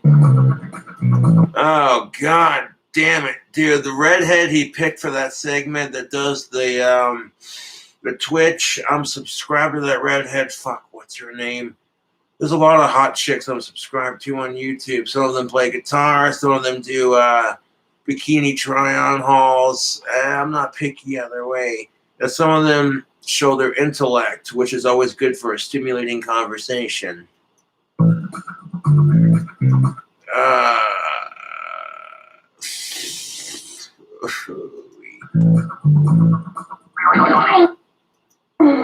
And you gotta love the flagrant tokenism that she employs to avoid valid criticism.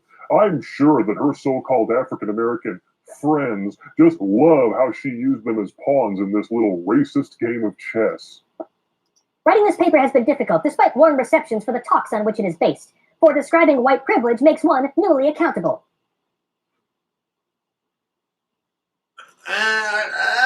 This is a headache.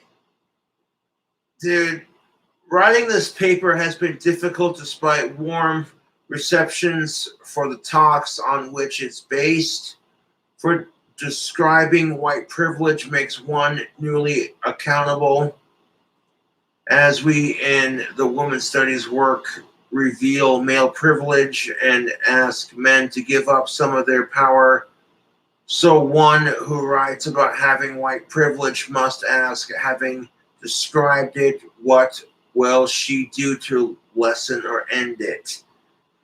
Yeah, but if men asked women to give up some of their privilege, we would be told that we're a fragile male who can't handle a woman being better than him at something, which is true in some aspects, but dude, come on.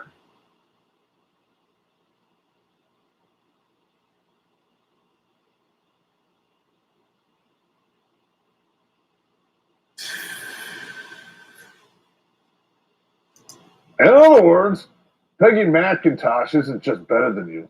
She's a lot better than you. As we in women's studies work reveal male privilege. Sir Pop, here. I just got a question. How? And ask men to give up some of their power. To me again, if women are physically and mentally equal to men, why exactly is that necessary? Someone who writes about having white privilege. I mean, if women and men are physically equal to each other, then why should we be asked to give up privilege when both sides are privileged and both sides are victimized? Dude, he's right, but he's being an asshole about it. God damn it.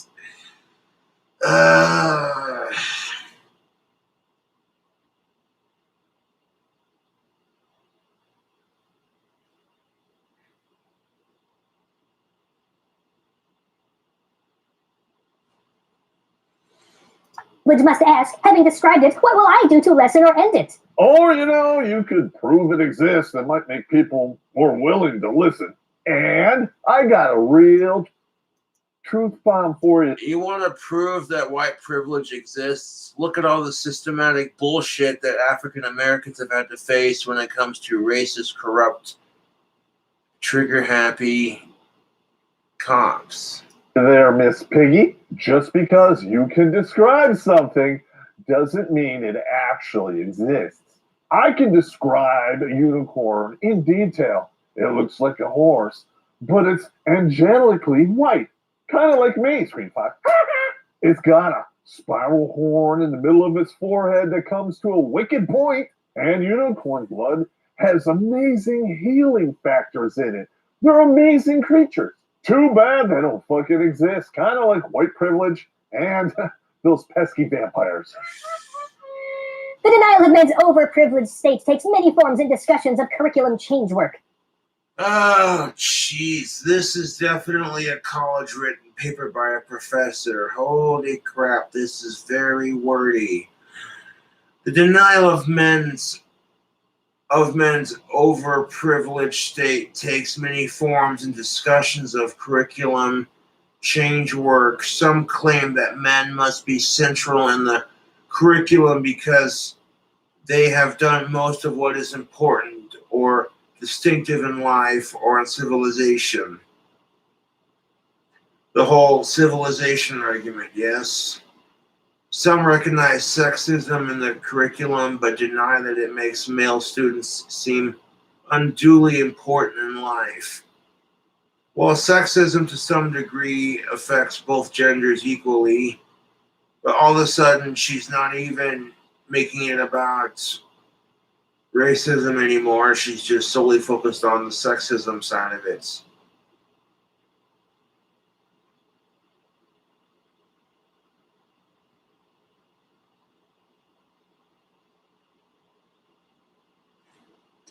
Recognize sexism in the curriculum, but deny that it makes male students seem unduly important in life. Others agree that certain individual thinkers are male-oriented, but deny that there is any systematic tendency in disciplinary framework or epistemology to over-empower men as a group.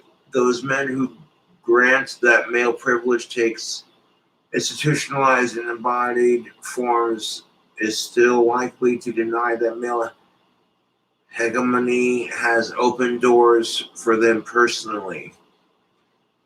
And you know what? No one's going to argue that. Privilege for people in certain degrees does open certain doors for people, metaphorically speaking. Privilege does give people certain rights that others may find unfair. That's what makes this is a compelling argument.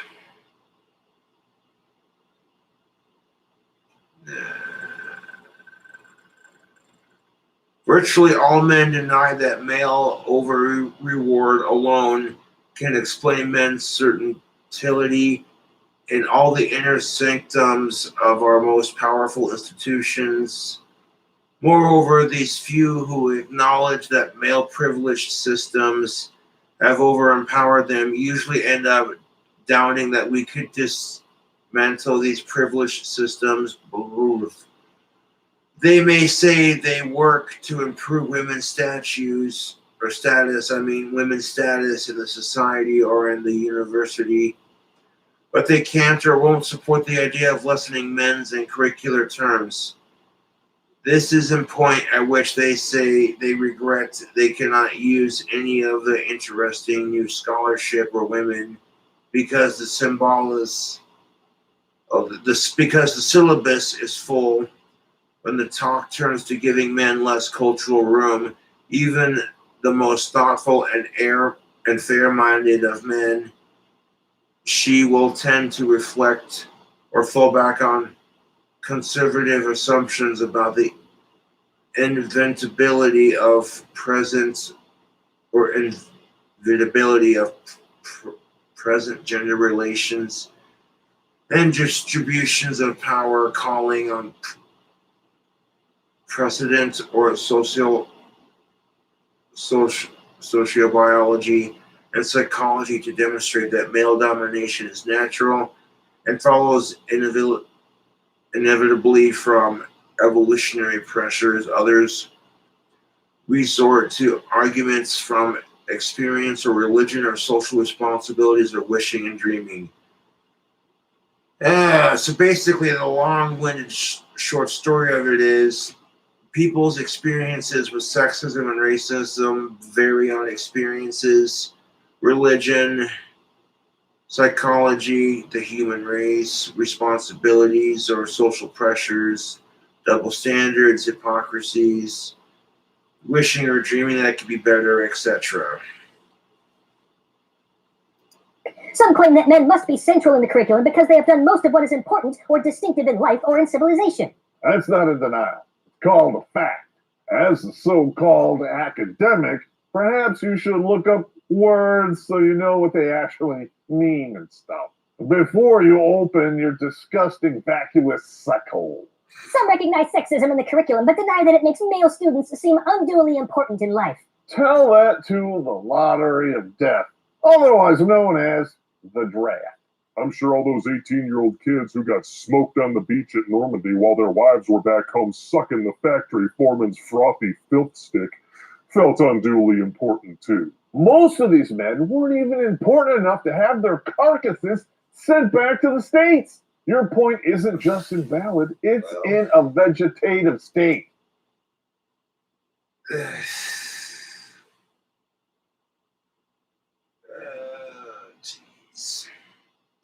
Others agree that certain individual thinkers are male-oriented, but deny that there is any systemic tendency in disciplinary frameworks or epistemology to over-empower men as a group. Oh, you mean like affirmative action? I guess that explains why over 2/3 of student debt is held by women. Or it could mean more women are going to college on the government dime, which would mean they're being over-empowered by the system, right? Those men who do grant that male privilege takes institutionalized and embedded forms are still likely to deny that male hegemony has opened doors for them personally. It hasn't, certainly when I was being shot at. I'm still waiting for proof. Virtually all men deny that male over-reward alone can explain men's centrality in all the inner sanctums of our most powerful institutions. Because that's completely impossible, that's why. Men don't get to walk into Congress, present our wedding tackle as credentials, and then finger fuck the nuclear football. It doesn't happen. To insist that owning a penis gets me anything other than access to pissing on a urinal cake is delusional. And to expect anyone to believe that men are so oblivious to our own reality and our surroundings that we need some ugly, self-righteous, patronizing, dried-up, old-path bitch to tell us how we're fucking up the works for everyone else is certifiably narcissistic on a level that only Time magazine could appreciate. I'm just gonna say what everyone's thinking out there. Peggy McIntosh is a fucking idiot. And anyone out there that takes her seriously needs some extreme chiropractic before they take a dump in the gene pool.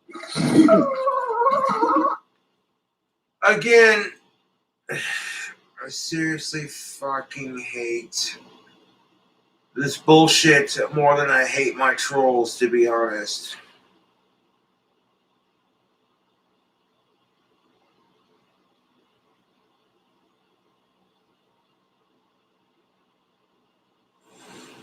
Again, like I've said in this video many times,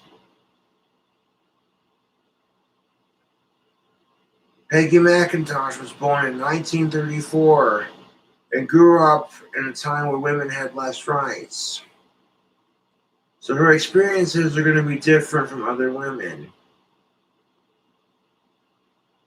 Now we're living in a culture where men are starting to become more civilized and not as, women are getting more rights, and it's becoming, slowly but surely becoming more systematically equal. But true equality does not exist. And we've had a really makes you think discussion about it on my channel before.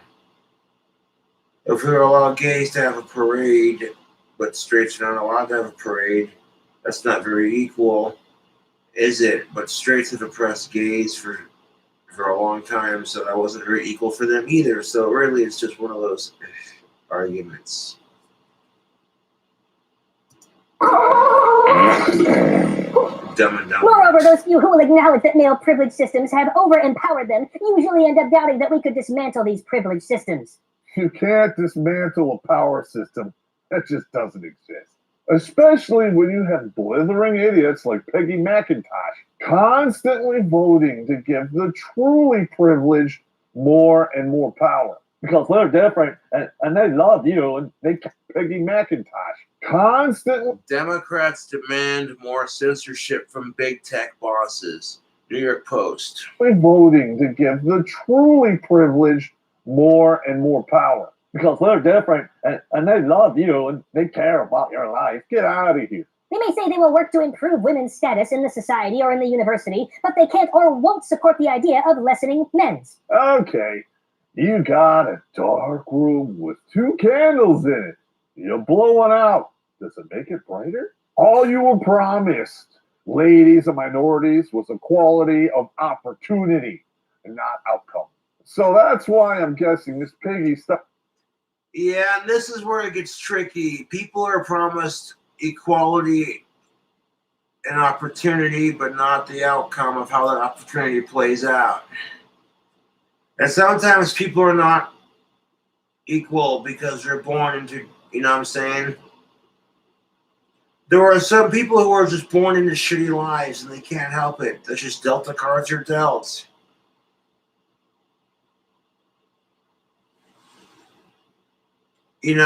They're born into equal opportunity, but not equal outcome, which doesn't stop them from achieving it to a degree unless it actually does stop them. But you know what I'm saying?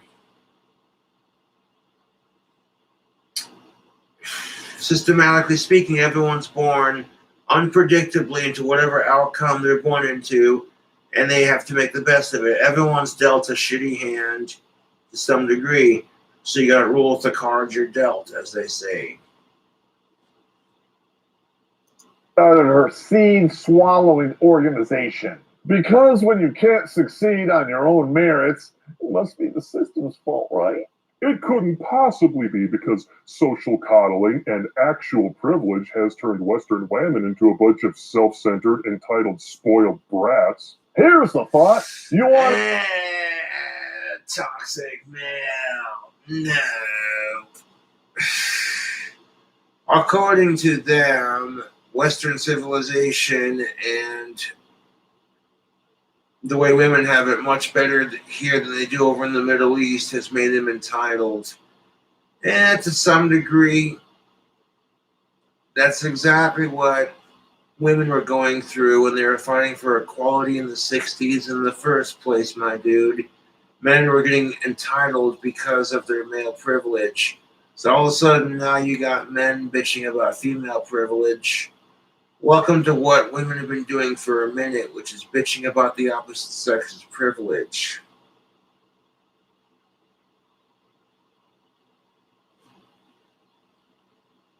To improve your status as a woman, well, go and earn it like a man. And when you fail, and that I agree with. If you want to improve your status, then go out and earn it just like anybody else.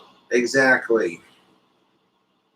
Because we all do, learn to take it like one. Wham. The difference is the government, they'll step in to clean up your mess, not mine. One might call that, I don't know, a privilege? Do yourself a favor, Miss Piggy. Stop trying to convince us all that all your failures were one. Wham. Because when you can't succeed on your own merits, it must be the system's fault, right? It couldn't possibly be because social coddling and actual privilege has turned Western women. Social coddling, that is a thing where people are way too fucking sensitive. And that's another reason why we live in a society of overly sensitive snowflakes. It's because of social coddling.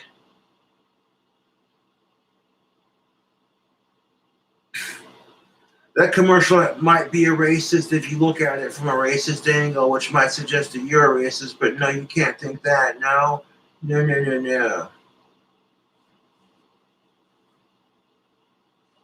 Into a bunch of self-centered, entitled, spoiled brats. Here's a thought. You want to improve your status as a woman? Well, go and earn it like a man. And when you fail, because we all do, learn to take it like one. Wham. The difference is the government, they'll step in to clean up your mess, not mine. One might call that, I don't know, a privilege? Do yourself a favor, Miss Piggy. Stop trying to convince us all that all your failures were because of penis. After all, women have no problem with penis when it's throwing money at them hand over fist. No, you're right. OnlyFans is a billion-dollar media giant hiding in plain sight. Millions of men just want to see a naked chick without all the bullshit and the drama. And sure, it's not as good as the real thing, but the way they see it, if you're paying for drinks and then for a nice date, it's kind of the same thing. You're still throwing money on a woman. And, you know, women who do OnlyFans and who make good money doing it are definitely not complaining there, I would reckon.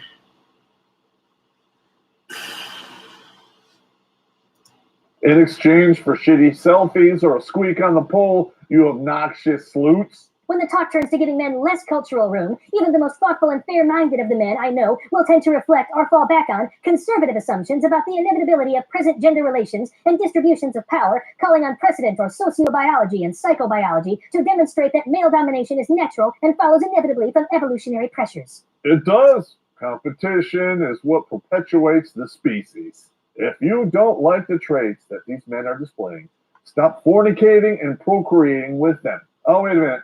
I forgot. I'm not allowed to bring logic to the table on this one. You're a strong, empowered welfare queen. You can sleep with whoever you want, and no one should judge you for it. Must be nice to create your own problem and bellyache about it on the taxpayer's dime. I don't get that privilege.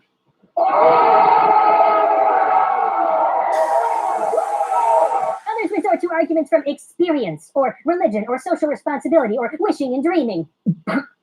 I'm sorry, come again? Oh, no, that was not an invitation.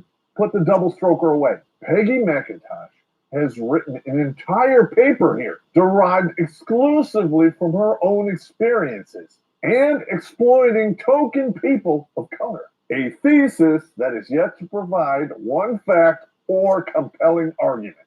But when men deny the existence of their so-called privilege by resorting to arguments from experience, that's not allowed. Suddenly, experience goes into the category of wishing and dreaming. Rules for thee and none for me. Yeah, nobody likes hearing that both sides are privileged. I hate to say that, YouTube. To some degree, it's the truth. Like, this is exhausting. Do you think men who actually respect women feel comfortable with the idea that men back in the day were total fucking assholes and got away with it? No. But at the same time, women they're trying to be nice to have been systematically bred to hate men. All of a sudden, men today who are innocent to a degree are getting treated like crap for all the other asshole men out there, plus what the men from back in the day have done. And that's just unfortunate. Stereotypes and assholes ruining it for everyone as usual, I see. Me, this cunt should have been a politician. After I realized through faculty development work in women's studies, the extent to which men work from a base of unacknowledged privilege. Bullshit. I'm sorry. Please go on. I understood that. After she realized faculty development work in her studies, the extent to which men work from a base of unacknowledged privilege. There are some women who think that they should rule the world just because they have a vagina. The way they see it, men go to work to buy them a nice diamond ring, give them a nice wedding, and make them feel like the queen.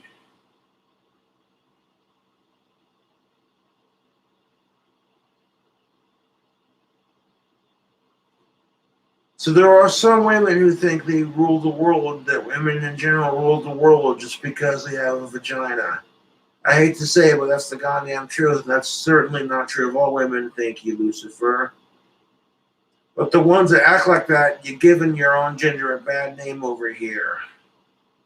You know? They're, you know what I'm saying? And it's no same for the asshole guys giving my gender a bad name. She understands that much of her oppressiveness and unconscious of their, okay, so the fact that men do not acknowledge their oppression while acknowledging that the other side does it, kind of like you're doing right now with this thesis paper, denying your female privilege while insisting the other side does it more.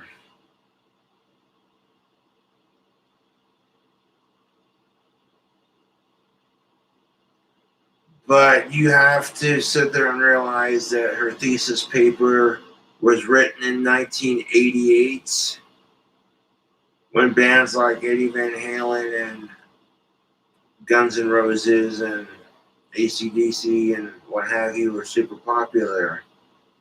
It's 2021, so a lot has changed since this thesis paper.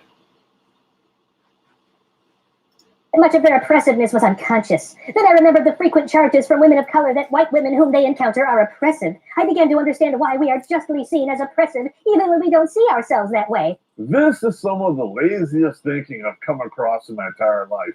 In fact, I'm not even sure it should be called thinking. It can't just be that humans in general are selfish, hairless monkeys. It can't be that everyone is the hero in their own story, right? It's not like it's always easier to blame someone else when you fail. All that Miss Peggy McIntosh has done is prepackage an excuse for lazy, dishonest people so they can shift accountability based on their own sexist bigotry. And now there's enough of these idiots running around to cause two whip. Well, when a Black Lives Matter riot damages start costing $2 billion posted in the post-millennial archived, that's the kind of crap that's going to give the Black Lives Matter movement a bad name. Is when you riot during a peaceful protest, you are systematically making things worse. YouTube.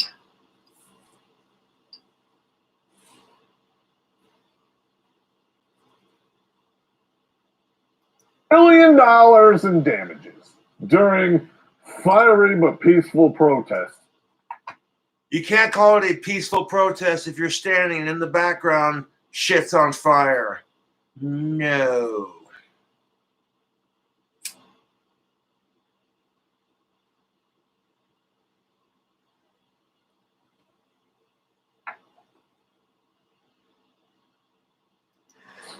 Stunning and brave.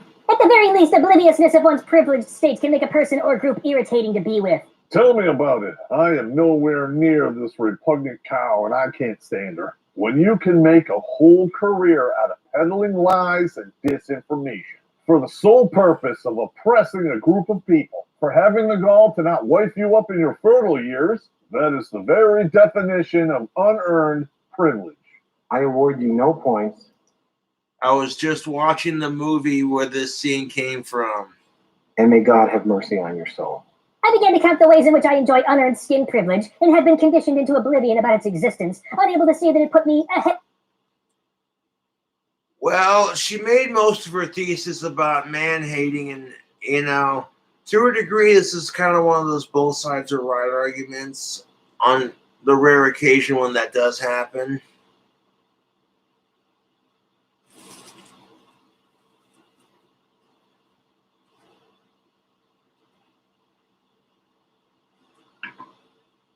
In any way, or put my people ahead, over rewarding us and yet also paradoxically damaging us, or that it could or should be changed. Going to this woman for logic is like asking the Democrats not to incite violence.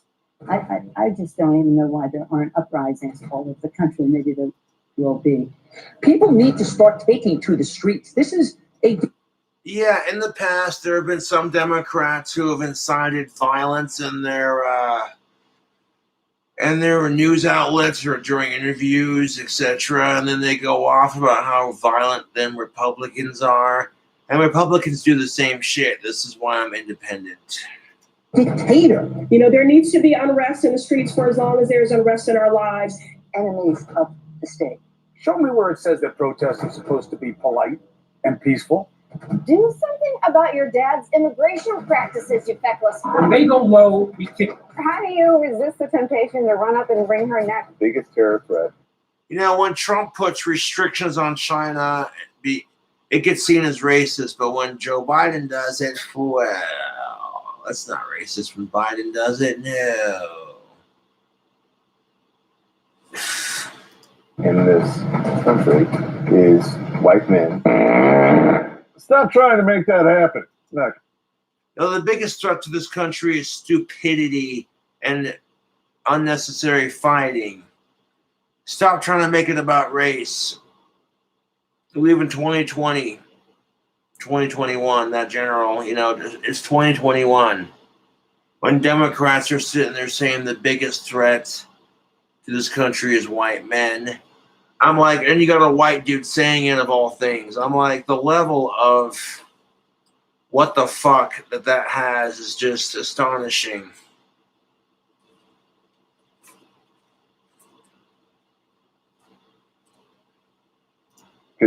My schooling gave me no training in seeing myself as an oppressor, as an unfairly advantaged person, or as a participant in a damaged culture. I was taught to see myself as an individual whose moral state depended on her individual moral will. Those were the days.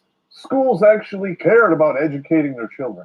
I miss those days, and I pray I live long enough to see them come back. At school, we were not taught about slavery in any depth. We were not taught to see slaveholders as damaged people. Slaves were seen as the only group at... Right here is exactly the point I've been making about how Miss McIntosh grew up in a different time, so she was taught differently.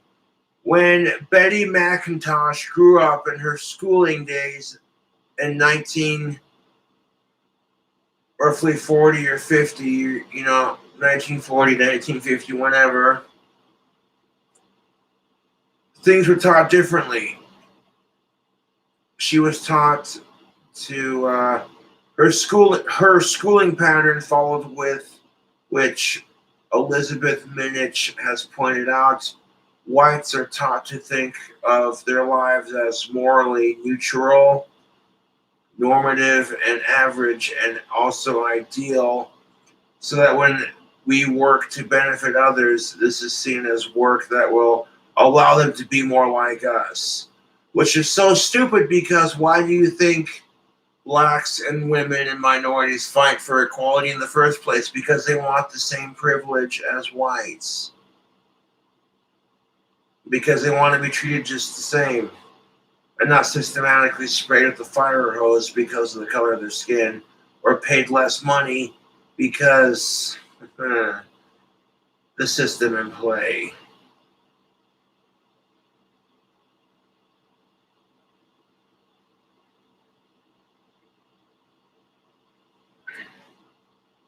Risk of being dehumanized. Let me get this straight. You want me to feel empathy for slaveholders? Did you run all this by the woke mafia before you decided to shit all this out? I'm just asking for a friend. My schooling followed the pattern which Elizabeth Minich has pointed. Okay, in the paper she writes how she was taught to see slaveholders as damaged people. They taught this to Peggy in school at a time where the country was a lot more racist than it is now, and they actually got away with it. Wow.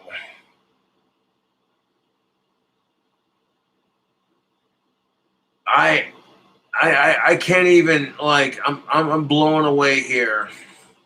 It out. Whites are taught to think of their lives as morally neutral, normative, and average, and also. So she makes a paper saying that thinking she was taught growing up was wrong, but systematically still manages to make it about man-hating.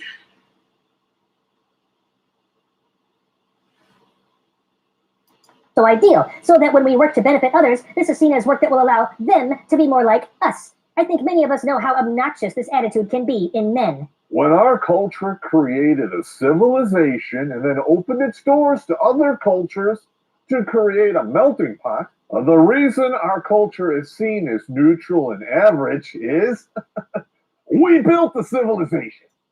And if we were that racist and deplorable, would millions of people risk their lives and their children to come here year after year? Exactly. When you live in a country where the melting pot is a mixture of different cultures and ethnicities, you know what I'm saying?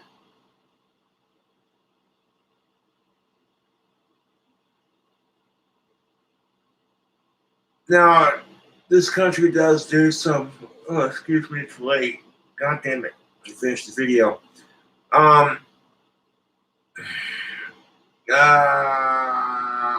You know what I'm saying? When people come together from other countries,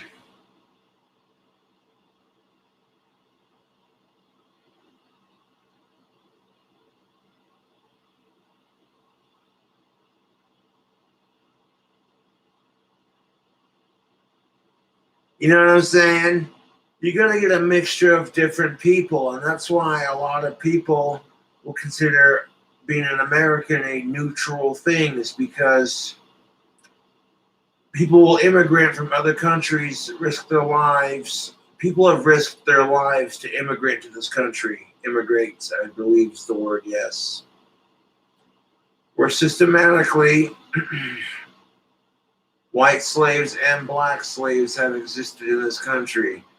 And you know what the kicker of it was I was never taught about the white slaves in my schooling. You believe that shit?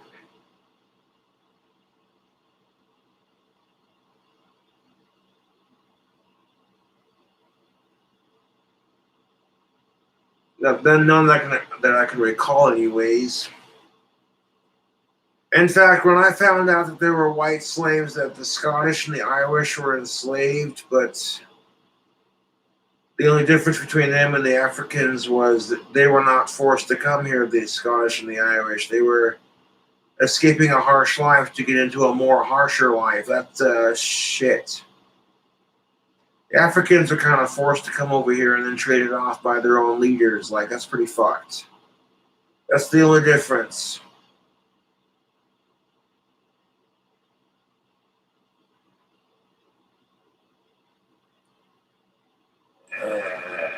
But that's why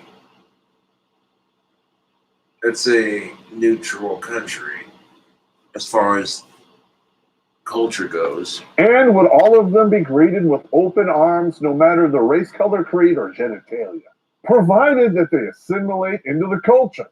You know, learn the language, embrace our values, become self-sufficient, and pay taxes? Maybe. Yeah, and that's just it. if we were to go anywhere else and integrate into their culture, they would expect us to do the same, to learn the language of their land and to get a job in their country and pay our fair share. You know what I'm saying? So why should it be any different if you're coming to America as an immigrant? As long as you're doing so legally, hey. But even then, it's like, dude, if you're willing to work the jobs no one else is willing to work, you know what I'm saying?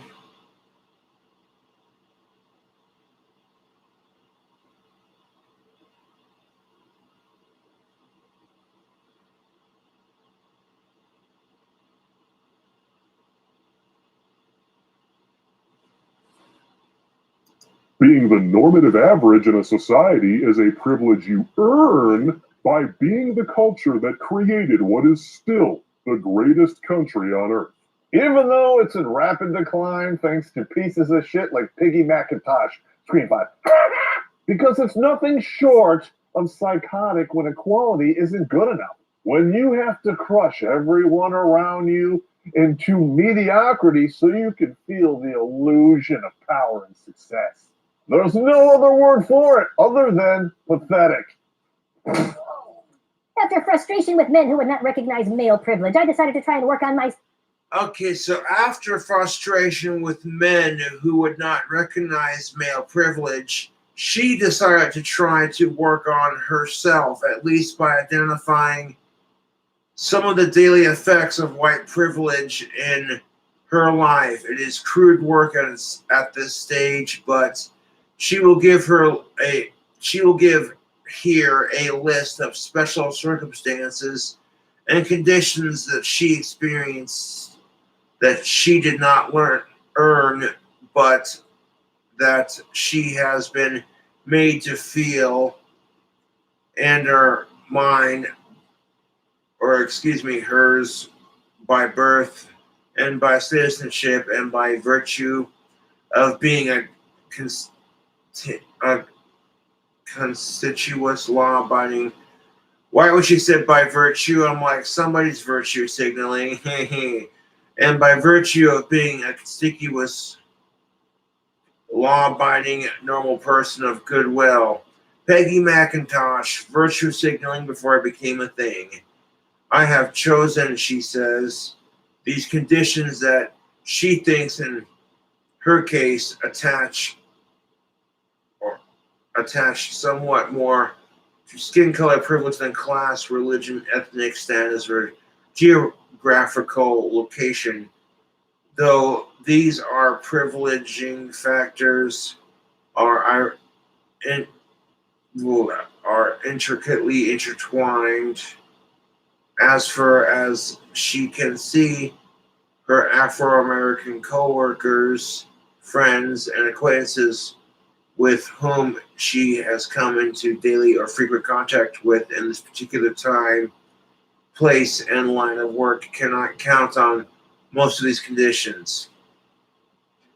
It depends on the time. This paper was written in 1988, not 2021.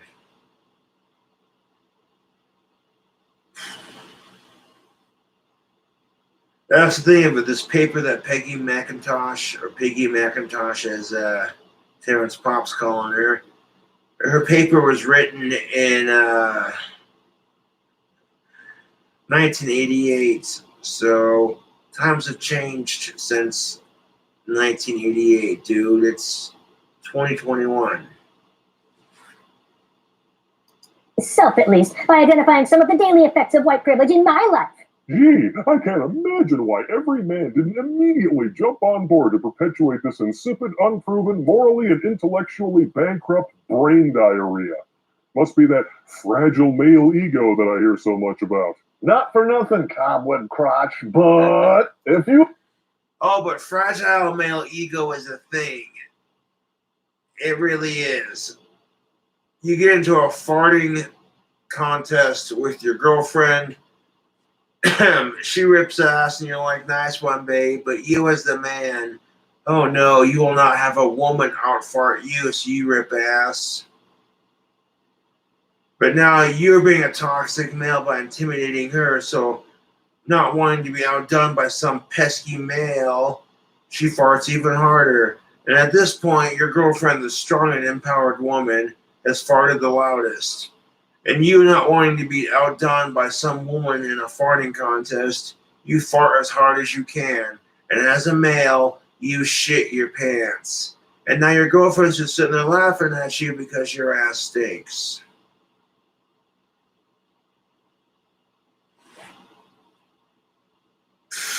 You approach these dudes with the same virtue signaling on full blast. You're lucky you didn't get punched right in the cock holster. It is crude work at this stage, but I will give here a list of special circumstances and conditions I experienced that I did not earn, but that I have been made to feel are mine by birth, by citizenship, and by virtue of being a conscientious, law-abiding, normal person of goodwill. Here we go, anything but this. Oh, shit. I have chosen those conditions that I think in my case attach somewhat more to skin color privilege than to class, religion, ethnic status, or geographical location, though these other privileging factors are intricately intertwined. As far as I can see, my Afro-American co-workers, friends, and acquaintances with whom I come into daily or frequent contact with in this particular time, place, and line of work cannot count on most of these conditions. In other words, what follows are 46 extraordinarily racist personal anecdotes with all the scientific credibility of Bill Nye. You realize that she only polled black folks who think like she does? Nice. Usually, when you do a survey for scientific purposes, you want to avoid, what's it called? Oh, that's right, sampling bias. Yeah, you can't really call it a thesis report but at the same time, you can't, God damn it, dude, this is...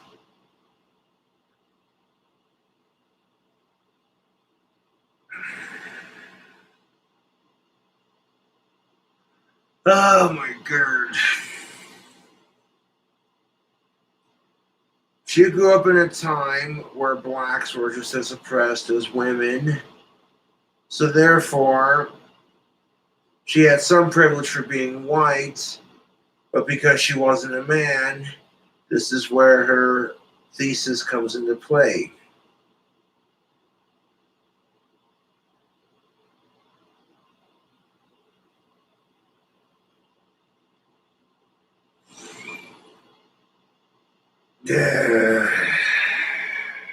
I'm sorry, lady, but the day we go to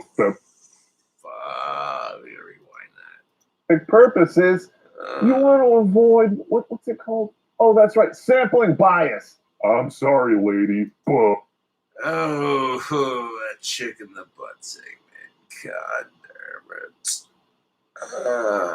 But the day we go to a feminist for insights into the male condition is the day we hop a private jet to a climate summit with Greta Thunberg. How dare you? I'd rather staple.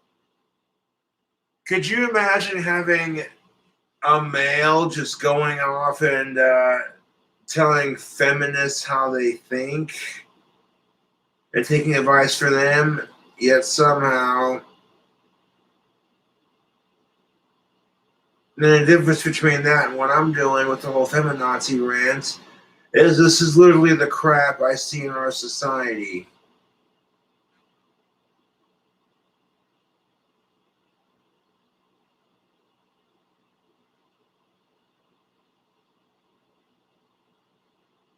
You know what would have made the people more authentic, though, was to get a based opinion on other people other than your colleagues or closest friends, but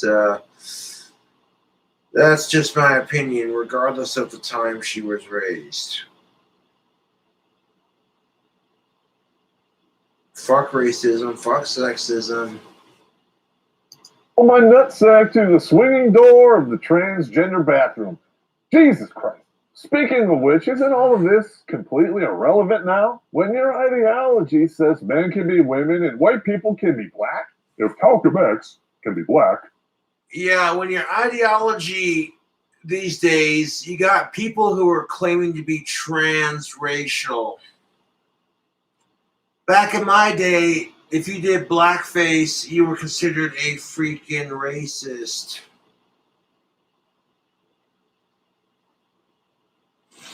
But now you got people who are claiming to be transracial because they identify as a black man trapped in a white man's body. Nuka Zeus. Excuse me. You get these weird fucks like Nuka Zeus, or should I say Nuka Puke, and all of a sudden, if you call them out on their bullshits, you're a transphobe. Like, wait a minute, if blackface isn't okay, then shouldn't being transracial be like the ultimate form of blackface? And yet, if you call it out, you're being a transphobe. Oh, but the bullshit train doesn't stop there, ladies and gentlemen. You know what I'm saying? You got people who are not claiming to be trans disabled. And that's when I'm at the level of people suck, I need a beer. You got people who roll around in wheelchairs who don't need them, which is a real slap in the face to people who actually do need them. And growing up as a kid, I was taught that if you fake handicaps just to get attention, you're a miserable piece of shit. But then adding insult to injury, they're capitalizing off the whole trans woke movement thing. And because of that, they get away with it. That's why you see trans athletes, trans disabled, and trans races.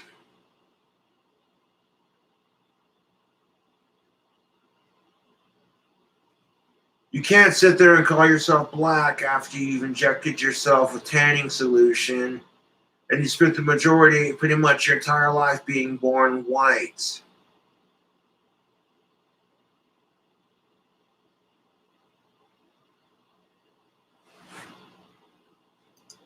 And Macho Man Tranny Savage can have a period. Every notion of male or white privilege isn't just gone, but to insist it exists is actually bigotry. No, because if parents assigning gender at birth is oppression, using that assigned gender to make me your supervillain, isn't that worse? That is a really makes you think question, dude, because if you assign people a gender at birth, nowadays it's seen as oppression.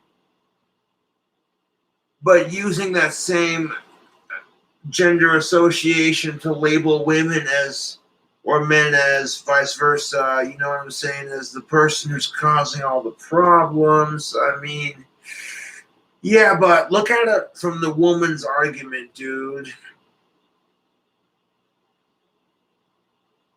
If you were born in 1934, a woman, and you had spent your entire life being treated like crap or taken advantage of by guys, a lot of guys will give you that false promise, like, yeah, we'll stick around and have kids with you and create the American dream and the picket fence.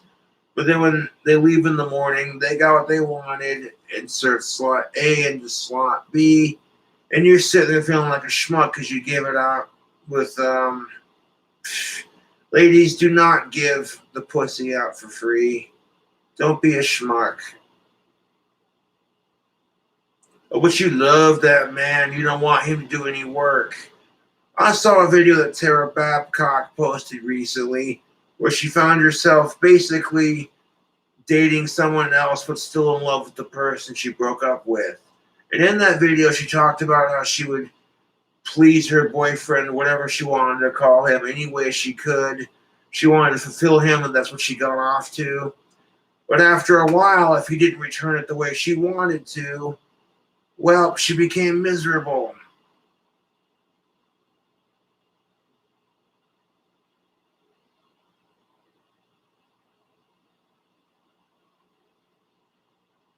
I'm watching the video, and I was just like, well, if you're happy with Hunter, cool. If you still like Jay, that's your choice, man. But let's not go down that rabbit hole.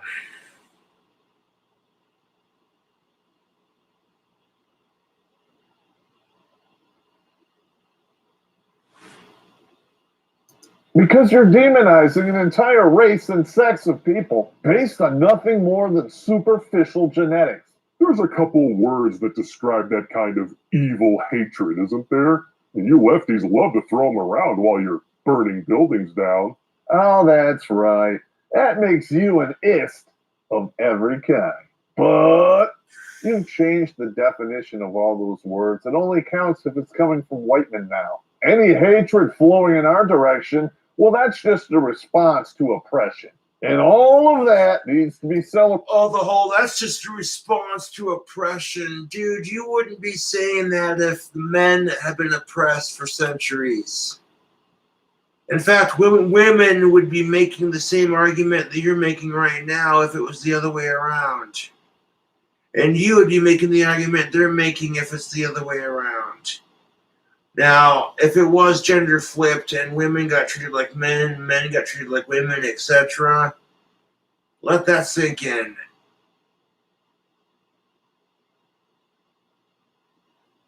Because, you know, Terrence Popp gets really pissed off when younger women from the millennial generation hate on him and talk a bunch of shit about him, but here he is basically, I don't know. To some degree, he's got a couple of fair points to make, dude.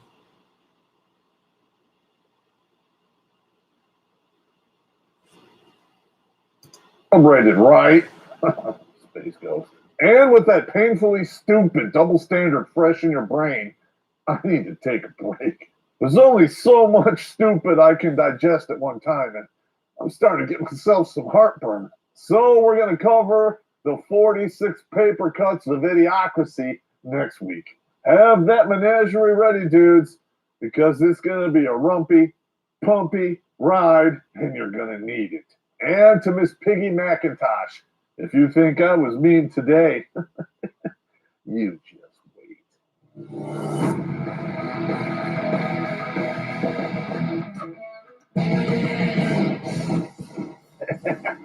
There's math for less than nothing, and I absolutely failed it because I didn't care because it doesn't exist. I'm like, so wait a minute. I'm spending a whole semester here learning how to do math for shit that's less than zero. Huh.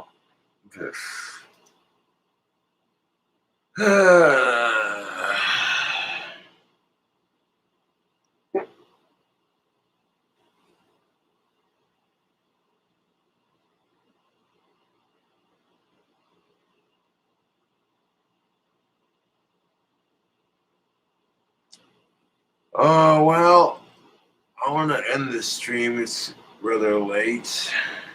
Wrap it up here. That fart stinks. So long story short, both sides are oppressed, both sides are guilty.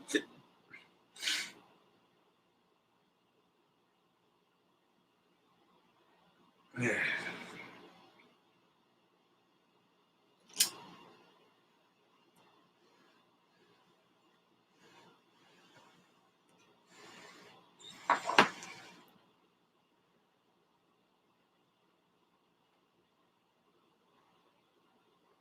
I'll catch you all later.